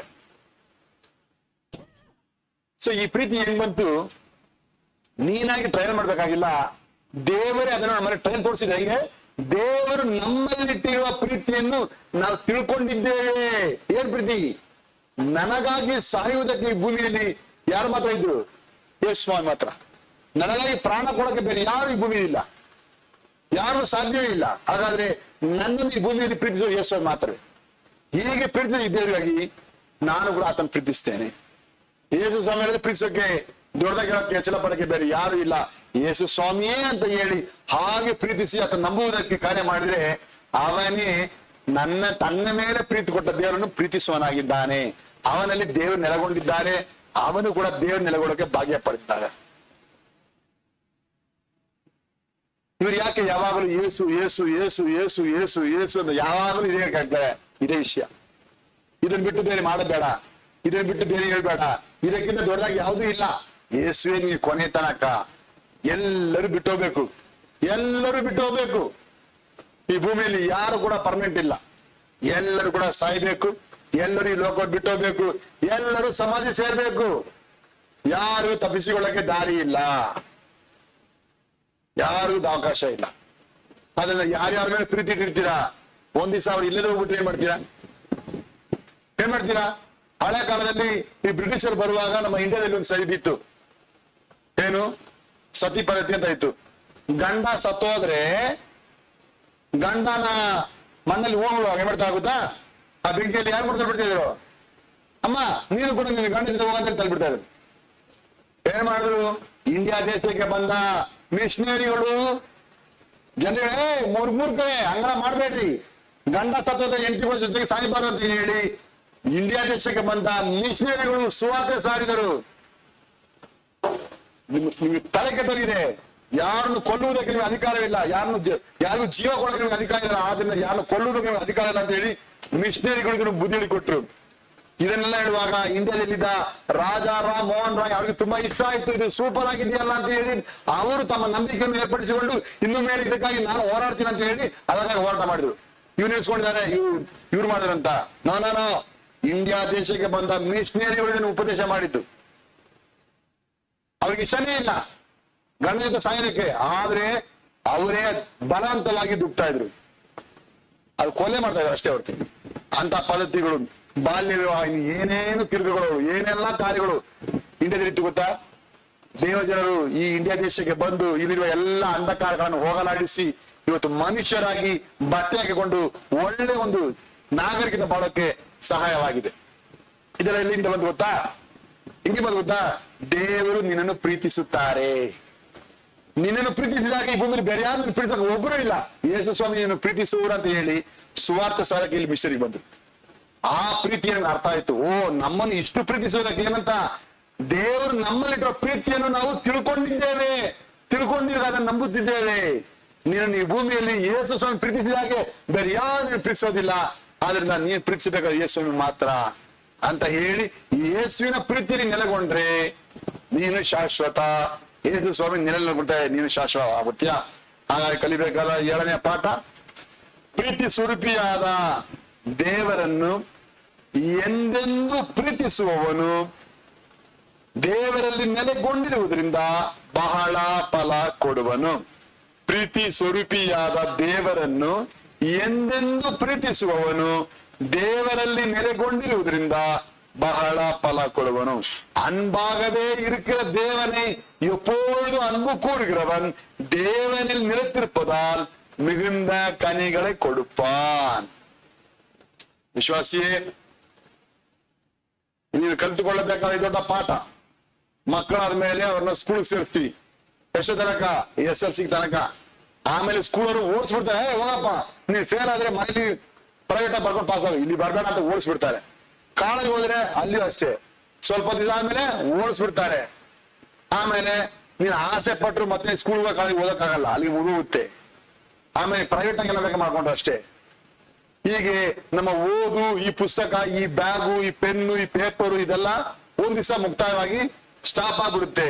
ಆದ್ರೆ ಒಂದೇ ಒಂದು ಪಾಠ ಮಾತ್ರ ಇದೆ. ಆ ಒಂದು ಪಾಠ ಗೊತ್ತಾ? ಈ ಭೂಮಿಯಲ್ಲಿ ಯೇಸು ಸ್ವಾಮಿ ನಿನ್ನನ್ನು ಪ್ರೀತಿಸುವ ಹಾಗೆ ಬೇರೆ ಯಾರು ಪ್ರೀತಿಸೋದಿಲ್ಲ. ಯೇಸು ಸ್ವಾಮಿ ನಿನಗಾಗಿ ಬಾಳೋ ಹಾಗೆ, ನಿನಗಾಗಿ ಬಾಳಕ್ಕೆ ಭೂಮಿಲಿ ಯಾರು ಇಲ್ಲ. ಎಲ್ಲರೂ ಕೂಡ ಸ್ವಾರ್ಥಿಗಳೇ, ಅವರವ್ರ ಕೆಲಸ ಮಾಡ್ಕೊಂಡು ಹೋಗ್ಬಿಡ್ತಾರೆ. ಯಾರು ಕೂಡ ನಿನಗಾಗಿ ನಿಂತ್ಕೊಳಕ್ ರೆಡಿ ಇಲ್ಲ. ಯೇಸು ಸ್ವಾಮಿ ಮಾತ್ರವೇ ನಮಗಾಗಿ ಇದ್ದಾರೆ, ನಮ್ಮನ್ನೇ ಪ್ರೀತಿಸ್ತಾರೆ. ಯುಗದ ಸಮಾಪ್ತರಿಗೆ ಎಲ್ಲಾ ದಿವಸ ನಮ್ಮ ಸಂಗಡ ಇರೋಕೆ ಯೇಸು ಸ್ವಾಮಿ ಮಾತ್ರ ಇದ್ದಾರೆ.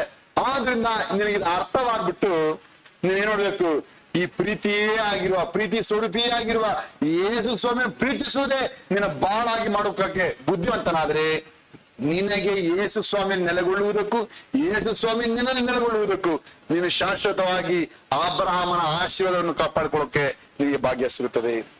ವಿಶ್ವಾಸಿಯೇ, ಎಷ್ಟು ಒಂದು ಅದ್ಭುತವಾದ ಒಂದು ಮಾತಿದಾಗಿದೆ, ಎಷ್ಟು ಸತ್ಯವಾದ ಮಾತು.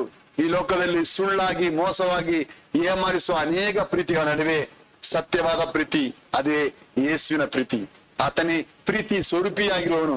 ಆತನು ಸುಮ್ಮನೆ ಸ್ವಂತ ಲಾಭಕ್ಕಾಗಿ ಇದನ್ನು ಮಾಡದೆ ತನ್ನ ಪ್ರಾಣವನ್ನು ಕೊಟ್ಟು ಇದನ್ನು ಪ್ರೂವ್ ಮಾಡಿದ್ದಾರೆ, ಇದನ್ನು ತಿಳಿಯಪಡಿಸಿದ್ದಾರೆ, ಇದನ್ನು ನಂಬುವುದಕ್ಕೆ ಕರೆದಿದ್ದಾರೆ. ಆದ್ರಿಂದ ನನಗಾಗಿ ಪ್ರಾಣ ಕೊಟ್ಟು ನನ್ನ ಪ್ರೀತಿಸಿದ ಈ ಯೇಸು ಸ್ವಾಮಿ ಪ್ರೀತಿಸುವುದೇ ನನ್ನ ಬಾಳ ಅಂತ ಹೇಳಿ ನೀನು ಬುದ್ಧಿವಂತನಾಗಿ ಅದನ್ನ ನೆಲೆಗೊಳ್ಳಕ್ಕೆ ಕಾರ್ಯ ಮಾಡಿದರೆ ನೀನೇ ಶಾಶ್ವತವಾಗಿರೋದಕ್ಕೆ ಕರೆಯಲ್ಪಟ್ಟವನು.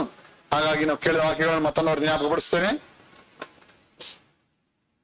ದ್ರಾಕ್ಷೆ ಬಳ್ಳಿಯಾದ ಯೇಸು ಕ್ರಿಸ್ತನಲ್ಲಿ ನಾವು ಕೊಂಬೆಗಳಾಗಿ ಬಹಳ ಫಲ ಕೊಡುವಂತೆ 7 ನೆಲೆಗೊಳ್ಳುವಿಕೆಗಳು. ಮೊದಲನೇದಾಗಿ, ಸುಳ್ಳಿಗೆ ತಂದೆಯಾದ ಸೈತಾನನನ್ನು ದ್ವೇಷಿಸುವವನು ಸತ್ಯದ ತುಟಿಯಾಗಿದ್ದು ಶಾಶ್ವತನಾಗಿ ಬಾಳಿ ಬಹಳ ಫಲ ಕೊಡುವನು. ಎರಡನೇದಾಗಿ, ಯೇಸುವಿನ ಮಾಂಸವನ್ನು ರಕ್ತವನ್ನು ತಿಂದು ಕುಡಿಯುವವನು ಯೇಸು ಕ್ರಿಸ್ತನಲ್ಲಿ ನೆಲೆಗೊಂಡು ಬಹಳ ಫಲ ಕೊಡುವನು.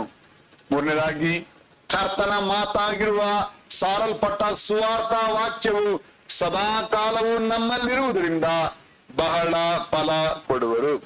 ನಾಲ್ಕನೇದಾಗಿ, ಲೋಕದ ಆಶೆಯನ್ನು ತಳ್ಳಿ ದೇವರ ಚಿತ್ತವನ್ನು ನೆರವೇರಿಸುವವನು ಎಂದೆಂದಿಗೂ ಇರುವುದರಿಂದ ಬಹಳ ಫಲ ಕೊಡುವನು. ಐದನೇದಾಗಿ, ಕರ್ತನ ಆಜ್ಞೆಗಳನ್ನು ಕೈಗೊಂಡು ನಡೆಯುವವನು ಯೇಸು ಕ್ರಿಸ್ತನಲ್ಲಿ ನೆಲೆಗೊಂಡಿರುವುದರಿಂದ ಬಹಳ ಫಲ ಕೊಡುವನು. ಆರನೇದಾಗಿ, ಯೇಸು ದೇವರ ಮಗನಾಗಿದ್ದಾನೆಂದು ಒಪ್ಪಿಕೊಳ್ಳುವವನು ದೇವರಲ್ಲಿ ನೆಲೆಗೊಂಡಿರುವುದರಿಂದ ಬಹಳ ಫಲ ಕೊಡುವನು. ಏಳನೇದಾಗಿ, ಪ್ರೀತಿ ಸ್ವರೂಪಿಯಾದ ದೇವರನ್ನು ಎಂದೆಂದು, ಯಾವತ್ತೊಂದ್ಸಲ ಅಲ್ಲ, ತಿಂಗಳಿಗೊಂದ್ಸಲ ಅಲ್ಲ, ಎಂದೆಂದು ಪ್ರೀತಿಸುವವನು ದೇವರಲ್ಲಿ ನೆಲೆಗೊಂಡಿರುವುದರಿಂದ ಬಹಳ ಫಲ ಕೊಡುವನು. ವಿಶ್ವಾಸಿಯೇ, ಇದೆಲ್ಲ ಯಾಕೆ ಗೊತ್ತಾ? ಅಬ್ರಹಾಮನ ಆಶೀರ್ವಾದ ಪಡ್ಕೊಂಡಿದ್ದಾನೆ. ಏನ್ ಅಬ್ರಹಾಮನ ಆಶೀರ್ವಾದ? ಮೆಲ್ಕಿಜೆದೇಕನನ್ನು ಆಶೀರ್ವಿಸ್ಬಿಟ್ಟು ನಾವು ಏನಂತ? ನಿರಂತರವಾದ ಯಾಜಕನಾಗಿ, ಯಾವತ್ತು ಮುಗಿದು ಹೋಗದ ಆಶೀರ್ವಾದ, ಪರ್ಮನೆಂಟ್ ಆಗಿರುವ ಒಂದು ಭಾಗ್ಯ. ವಿಶ್ವಾಸಿಯೇ, ಇದು ನಿನ್ನಲ್ಲಿ ಉಂಟಾಗಬೇಕಾದ್ರೆ ಅಬ್ರಹಾಮನು ಹೀಗೆ ತನ್ನನ್ನು ದೇವರಿಗೆ ಸಮರ್ಪಿಸಿಕೊಟ್ಟ, ದೇವರ ಮುಂದೆ ತನ್ನ ಒಪ್ಪಿಸಿಕೊಟ್ಟ. ಚಿಕ್ಕವನು ದೊಡ್ಡವನಿಂದ ಆಶೀರ್ವಾದ ಹೊಂದುವಂತೆ ಅಬ್ರಹಾಮನು ಮೆಲ್ಕಿಜೆದೇಕನಿಂದ ಆಶೀರ್ವಾದವನ್ನು ಪಡೆದು ತನ್ನನ್ನು ಸಮರ್ಪಿಸಿದ. ಹೀಗೆ ಅನೇಕ ಜನರಿಗೆ ತಂದೆಯ ಭಾಗ್ಯವನ್ನು ಅಬ್ರಹಾಮ ಪಡ್ಕೊಂಡ. ಅವಾಗ ಅಬ್ರಹಾಮಿಗೆ ಒಂದು ಮಕ್ಕಳು ಕೂಡ ಇಲ್ಲ, ಒಬ್ರು ಕೂಡ ಮಕ್ಕಳಿಲ್ಲ. ದೇವರು ಹೇಳಿದ್ರು, ನೀನು ನಕ್ಷತ್ರಗಳ ಹಾಗೆ ನಿನ್ನ ಸಂತತಿ, ಈ ಉಸುಬಿನ ಹಾಗೆ ನಿನ್ನ ಸಂತತಿ ಬರೀ ಮಾತ್ರ ಕೊಟ್ಟು ನಂಬಿಕೆಯಿಂದ ತಂದೆಯಾದ ಹೀಗೆ ದೇವರ ಮಾತು ನಂಬಿಕೊಂಡು ಬಹಳ ಫಲ ಕೊಡುವನಾಗಿ ಅವನ ಸತ್ತು ಹೋಗಿ 4,000 ವರ್ಷಗಳಾಯ್ತು. ಇವತ್ತು ಕೂಡ ಅಬ್ರಹಾಮನಿಗಾಗಿ ಫೈಟ್ ಮಾಡ್ತಿದ್ದಾರೆ, ಅಬ್ರಹಾಮನ ಮಾತನ್ನು ಹೇಳ್ತಾರೆ. ಇವತ್ತು ಕೂಡ ಇಸ್ರೇಲ್ ಹೋದಾಗ ಅಲ್ಲಿ ಏನಾದ್ರು ಒಂದು ದೇಶ ಇರೋದಕ್ಕೆ ಒಪ್ಪಂದ ಮಾಡ್ಕೋಬೇಕಾದ್ರೆ ಅದು ಅಬ್ರಹಾಮಿಕ್ ಅಂತ ಹೇಳ್ತಾ ಕಾರಣ ಬರೀತಾರೆ. ಅಬ್ರಹಾಮನ ಹೆಸರು ಇವತ್ತು ಹೆಸರು ಬಿಡಲ್ಲ, ಯಾಕಂದ್ರೆ ದೇವರ ಆಶೀರ್ವಾದ ಅಬ್ರಹಾಮನನ್ನು. ಇವತ್ತು ಕೂಡ ಮೊನ್ನೆ ಇಸ್ರಾಯೇಲ್ ಮತ್ತು UAE ಅಬ್ರಾಹ್ಮಿಕ್ ಅಕಾರ್ಡ್ ಒಪ್ಪಂದ, ಅವರು ಅಬ್ರಹಾಮ ಬಿಡಲ್ಲ, ಯಾಕಂದ್ರೆ ದೇವರಿಂದ ಆಶೀರ್ವಾದ ಪದ್ಧತಿ 4,000 ವರ್ಷ ಆಯ್ತು, ಇನ್ನೂ ನಿಂತ್ಕೊಂಡಿದ್ದಾನೆ. ಯಾಕಂದ್ರೆ ಈ ಆಶೀರ್ವಾದ ನಿನ್ನ ಮೇಲೆ ನೆಲೆಗೊಳ್ಳಬೇಕಾದ್ರೆ, ಮೆಲ್ಕಿಜೆದೇಕನ ಈ ಆಶೀರ್ವಾದ ನೆಲೆಗೊಳ್ಳಬೇಕಾದ್ರೆ ನಿರಂತರವಾಗಿರುವ ಹಾಗೆ ನೀನು ನೆಲೆಗೊಳ್ಳಬೇಕು, ಶಾಶ್ವತ ಆಗಬೇಕು, ಸದಾಕಾಲ ಇರಬೇಕು, ನೆಲೆಗೊಂಡವನಾಗಿರ್ಬೇಕು. ಅದಕ್ಕೆ ಇದೇ ದಾರಿ. ಒಪ್ಪಿಸಿಕೊಳ್ಳೋಣ. ಕಾಪಾಡಿಕೊಳ್ಳೋಣ. ಪರ್ಮನೆಂಟ್ ಆಗೋದಕ್ಕೆ ಬೇರೆ ಯಾವ ದಾರಿ ಇಲ್ಲ. ಪರಲೋಕ ತೋರಿಸಿಕೊಟ್ಟ ಇದರಲ್ಲಿ ಸಂತೋಷ ಪಡುವುದಕ್ಕೆ, ನೀವು ಒಪ್ಪಿಕೊಳ್ಳಕ್ಕೆ, ದೇವರ ಚೆನ್ನಾಗಿ ನಿಂತುಕೊಂಡು ದೇವರ ಚಿತ್ತ ಮಾಡಕ್ಕೆ ಭಾಗ್ಯ ಮಾಡಿಕೊಳ್ಳೋಣ. ಈ ಭಾಗ್ಯ ನಮ್ಮೆಲ್ಲರಾಗಿ ಆ ಅಬ್ರಹಾಮನ ಆಶೀರ್ವಾದ ಮೆಲ್ಕಿಸೆದೇಕನ ಆಶೀರ್ವಾದ ನಮ್ಮ ಪ್ರತಿಯೊಬ್ಬರ ಮೇಲೆ, ಸಭೆಯವರೆಲ್ಲರ ಮೇಲೆ ಮುಂದುವರಿಯುವುದಕ್ಕೆ ನಮ್ಮನ್ನು ತಗ್ಗಿಸಿಕೊಳ್ಳೋಣ. ಚಿಕ್ಕವನು ದೊಡ್ಡವರಿಂದ ಆಶೀರ್ವಾದ ಹೊಂದಿದರೆಂಬ ಮಾತಿನ ಹಾಗೆ ದೇವರೇ ನಮ್ಮನ್ನು ಆಶೀರ್ವಸನ್ನು ಬೇಡಿಕೊಳ್ಳೋಣ. ದೇವರ ಮಾತು ಕಿವಿಗೊಟ್ಟವರಾಗಿ ಆಶೀರ್ವಾದಕ್ಕೆ ಪಾತ್ರರಾಗುವುದಕ್ಕೆ ನಮ್ಮನ್ನು ಸಿದ್ಧಪಡಿಸೋಣ. ನಮಗಾಗಿ ಪ್ರಾರ್ಥನೆ ಮಾಡುವಂತೆ ಸಹೋದರಿ ಬಾಲರಾಧ ಸಿಸ್ಟರ್ ಪ್ರಾರ್ಥನೆ ಮಾಡಿ. ಸ್ತೋತ್ರ ಸ್ವಾಮಿ, ನಮ್ಮನ್ನು ಬಹಳವಾಗಿ ಪ್ರೀತಿ ಮಾಡೋ ನಮ್ಮ ಪರಲೋಕ ತಂದೆ, ಸ್ತೋತ್ರ ಅಪ್ಪ. ಖಂಡಿತವಾಗ್ಲೂ ನೀನ್ ಬಹಳವಾಗಿ ಪ್ರೀತಿನೇ ಮಾಡ್ತಾ ಇದೆಯಾ ಸ್ವಾಮಿ ನಮ್ಮೆಲ್ಲರನ್ನು ಅಪ್ಪ. ಹೌದು ಸ್ವಾಮಿ, ನೀನ್ ತುಂಬಾ ಒಳ್ಳೆ ದೇವ್ರು ಸ್ವಾಮಿ. ನಾವು ಅಯೋಗ್ಯರೇ ಅಪ್ಪ. ನಾವು ಯಾವತ್ತಿಗೂ ಅಯೋಗ್ಯರಾಗಿ ಇದೀವಿ ಸ್ವಾಮಿ. ಕರ್ತನೆ, ನಿನ್ನ ಪರಿಶುದ್ಧತ್ವದಲ್ಲಿ ನಾವು ಜೀವಿಸ್ಬೇಕು ದೇವ್ರೆ. ಅಬ್ರಹಾಮನ ಆಶೀರ್ವಾದ ನಮಗೂ ದಯಪಾಲಿಸೋದಕ್ಕೆ ನಮ್ಮನ್ನು ಕರೆದಿದ್ಯಾ ಸ್ವಾಮಿ. ನಾವು ಬಲಹೀನರು ಸ್ವಾಮಿ. ಬಲವಂತರ ಮುಂದೆ ನೀನು ನಾಚಿಕೆ ಪಡಿಸೋದಕ್ಕಾಗಿ ನಮ್ಮಂತ ಬಲಹೀನರನ್ನು ಕರೆದಿದ್ಯಾ ಸ್ವಾಮಿ. ಸ್ತೋತ್ರ ಏಸಪ್ಪ. ಕರ್ತನೆ, ನಿರಂತರವಾಗಿ ನಿಲ್ತು ನಿನ್ನ ನಾಮ ಮಹಿಮೆ ಪಡಿಸೋರಾಗಿ ನಾವು ಜೀವಿಸ್ಬೇಕು ದೇವ್ರೆ. ನಾವಿರೋ ಸ್ಥಳಗಳಲ್ಲಿ ಕರ್ತನೆ ನಮ್ಮನ್ನು ಬಲಪಡಿಸಪ್ಪ. ಹೆಣ್ಮಕ್ಳು ಗಂಡ್ ಮಕ್ಳು ಅಂದಿರೋ ಕರ್ತನೆ, ನೀನ್ ಕರ್ದಿರೋ ಎಲ್ಲರನ್ನು ಬಲಪಡಿಸು ಸ್ವಾಮಿ. ಸಭೆಯಲ್ಲಿರೋ ಎಲ್ಲಾ ಮಕ್ಕಳನ್ನು ಬಲಪಡಿಸು, ಹೊರಗಡೆ ಇರೋ ಮಕ್ಕಳನ್ನು ಬಲಪಡಿಸು ಕರ್ತನೆ. ಸ್ತೋತ್ರ ಏಸಪ್ಪ. ನೀನ್ ಹಾಗೆ ಮಾಡ್ತೇ ಅದಕ್ಕಾಗಿ ಸ್ತೋತ್ರ ಅಪ್ಪ. ಹೌದು ಸ್ವಾಮಿ, ನಾವು ನಿನ್ನಲ್ಲಿದ್ರೆ ಮಾತ್ರನೇ ಅಪ್ಪ ನಾವು ಹೆಚ್ಚು ಫಲ ಆಗ್ತೀವಿ ಸ್ವಾಮಿ. ಹೌದು ಕರ್ತನೆ, ಈ ಸುಳ್ಳಾದ ಲೋಕದಲ್ಲಿ ನಾವು ಜೀವಿಸ್ತಾ ಇದೀವಿ ಸ್ವಾಮಿ.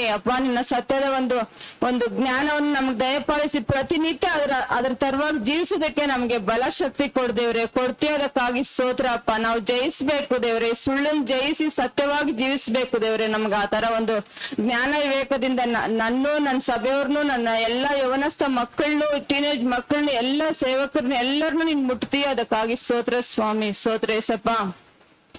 ಹಾಗೆ ಕರ್ತನೆ ಏಸಪ್ಪ, ನಿನ್ನ ರಕ್ತದಲ್ಲಿ ನಿನ್ನ ದೇಹದಲ್ಲಿ ಪಾಲು ಕೊಟ್ಟಂತ ನಮಗೂ ನಿನ್ನ ಕೃಪೆಗಾಗಿ ಸ್ತೋತ್ರ ಅಪ್ಪ. ನಿನ್ನ ಕೃಪೆನೇ ಸ್ವಾಮಿ. ಹೌದೇಸಪ್ಪ, ಯಾವ ಯೋಗ್ಯತೆನೂ ಇಲ್ಲ ಸ್ವಾಮಿ ನಮಗೆಲ್ಲ ಸ್ವಾಮಿ. ಆದ್ರೆ ನಿನ್ನ ಕೃಪೆಯಿಂದ ನಮ್ಮನ್ನು ಕರೆದು ನಿನ್ನಲ್ಲಿ ಪಾಲುಗಾರರಾಗಿ ನಮ್ಮನ್ನು ಮಾಡಿದ್ಯಾ. ಅದಕ್ಕಾಗಿ ಸ್ತೋತ್ರ ಅಪ್ಪ.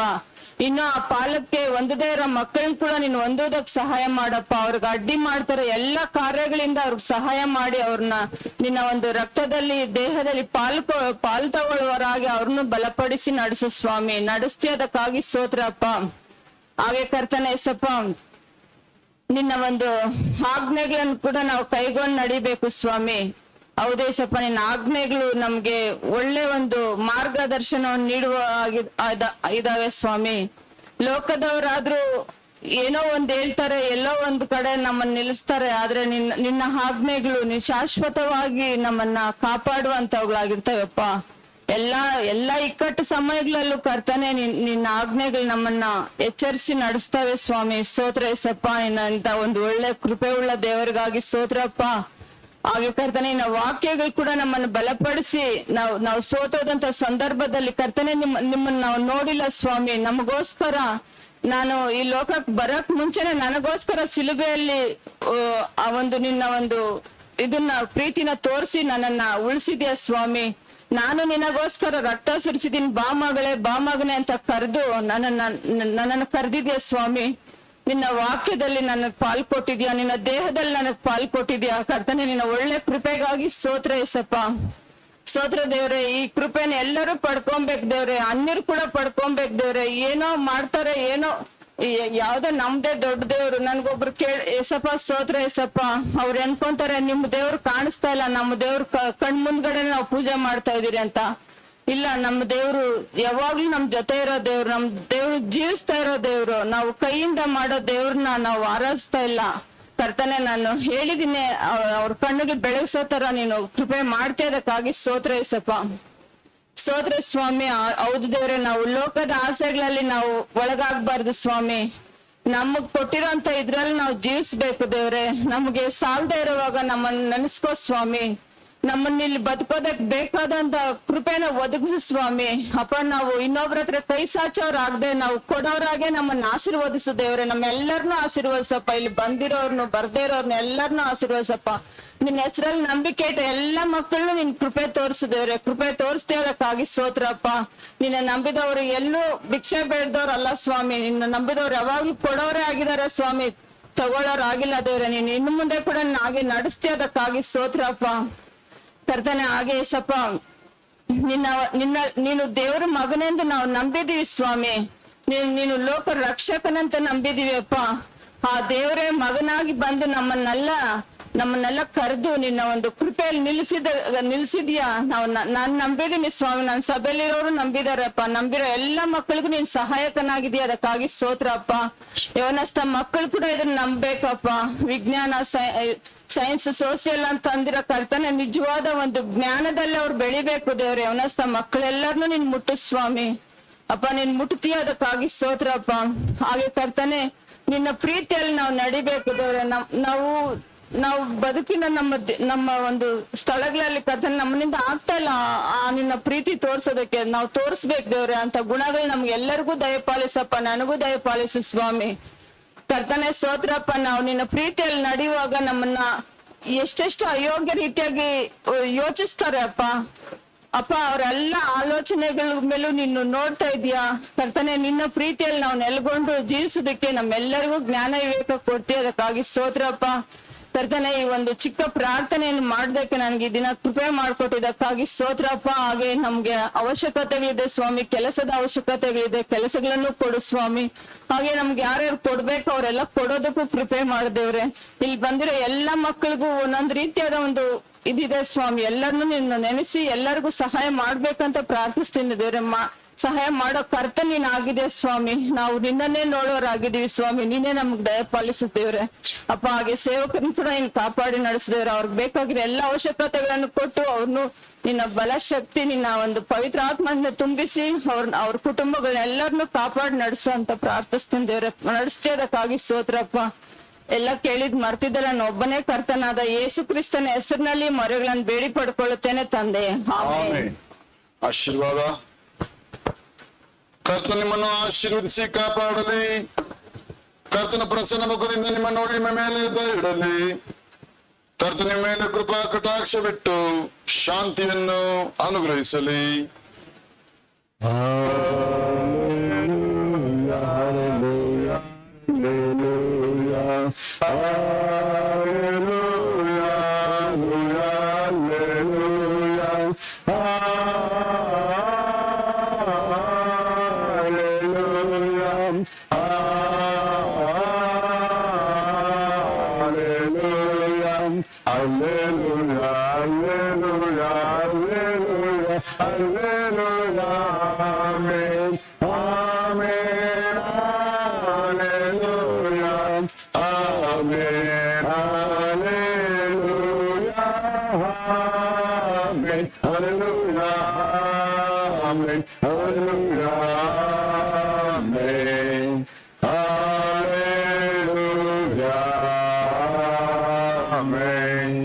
ನನ್ನ ಮನವೇ ಕರ್ತನನ್ನು ಕೊಂಡಾಡು, ನನ್ನ ತಲೆದಿಗಳೇ ಕರ್ತನ ಪವಿತ್ರ ನಾಮವನ್ನು ಕೀರ್ತಿಸಿರಿ.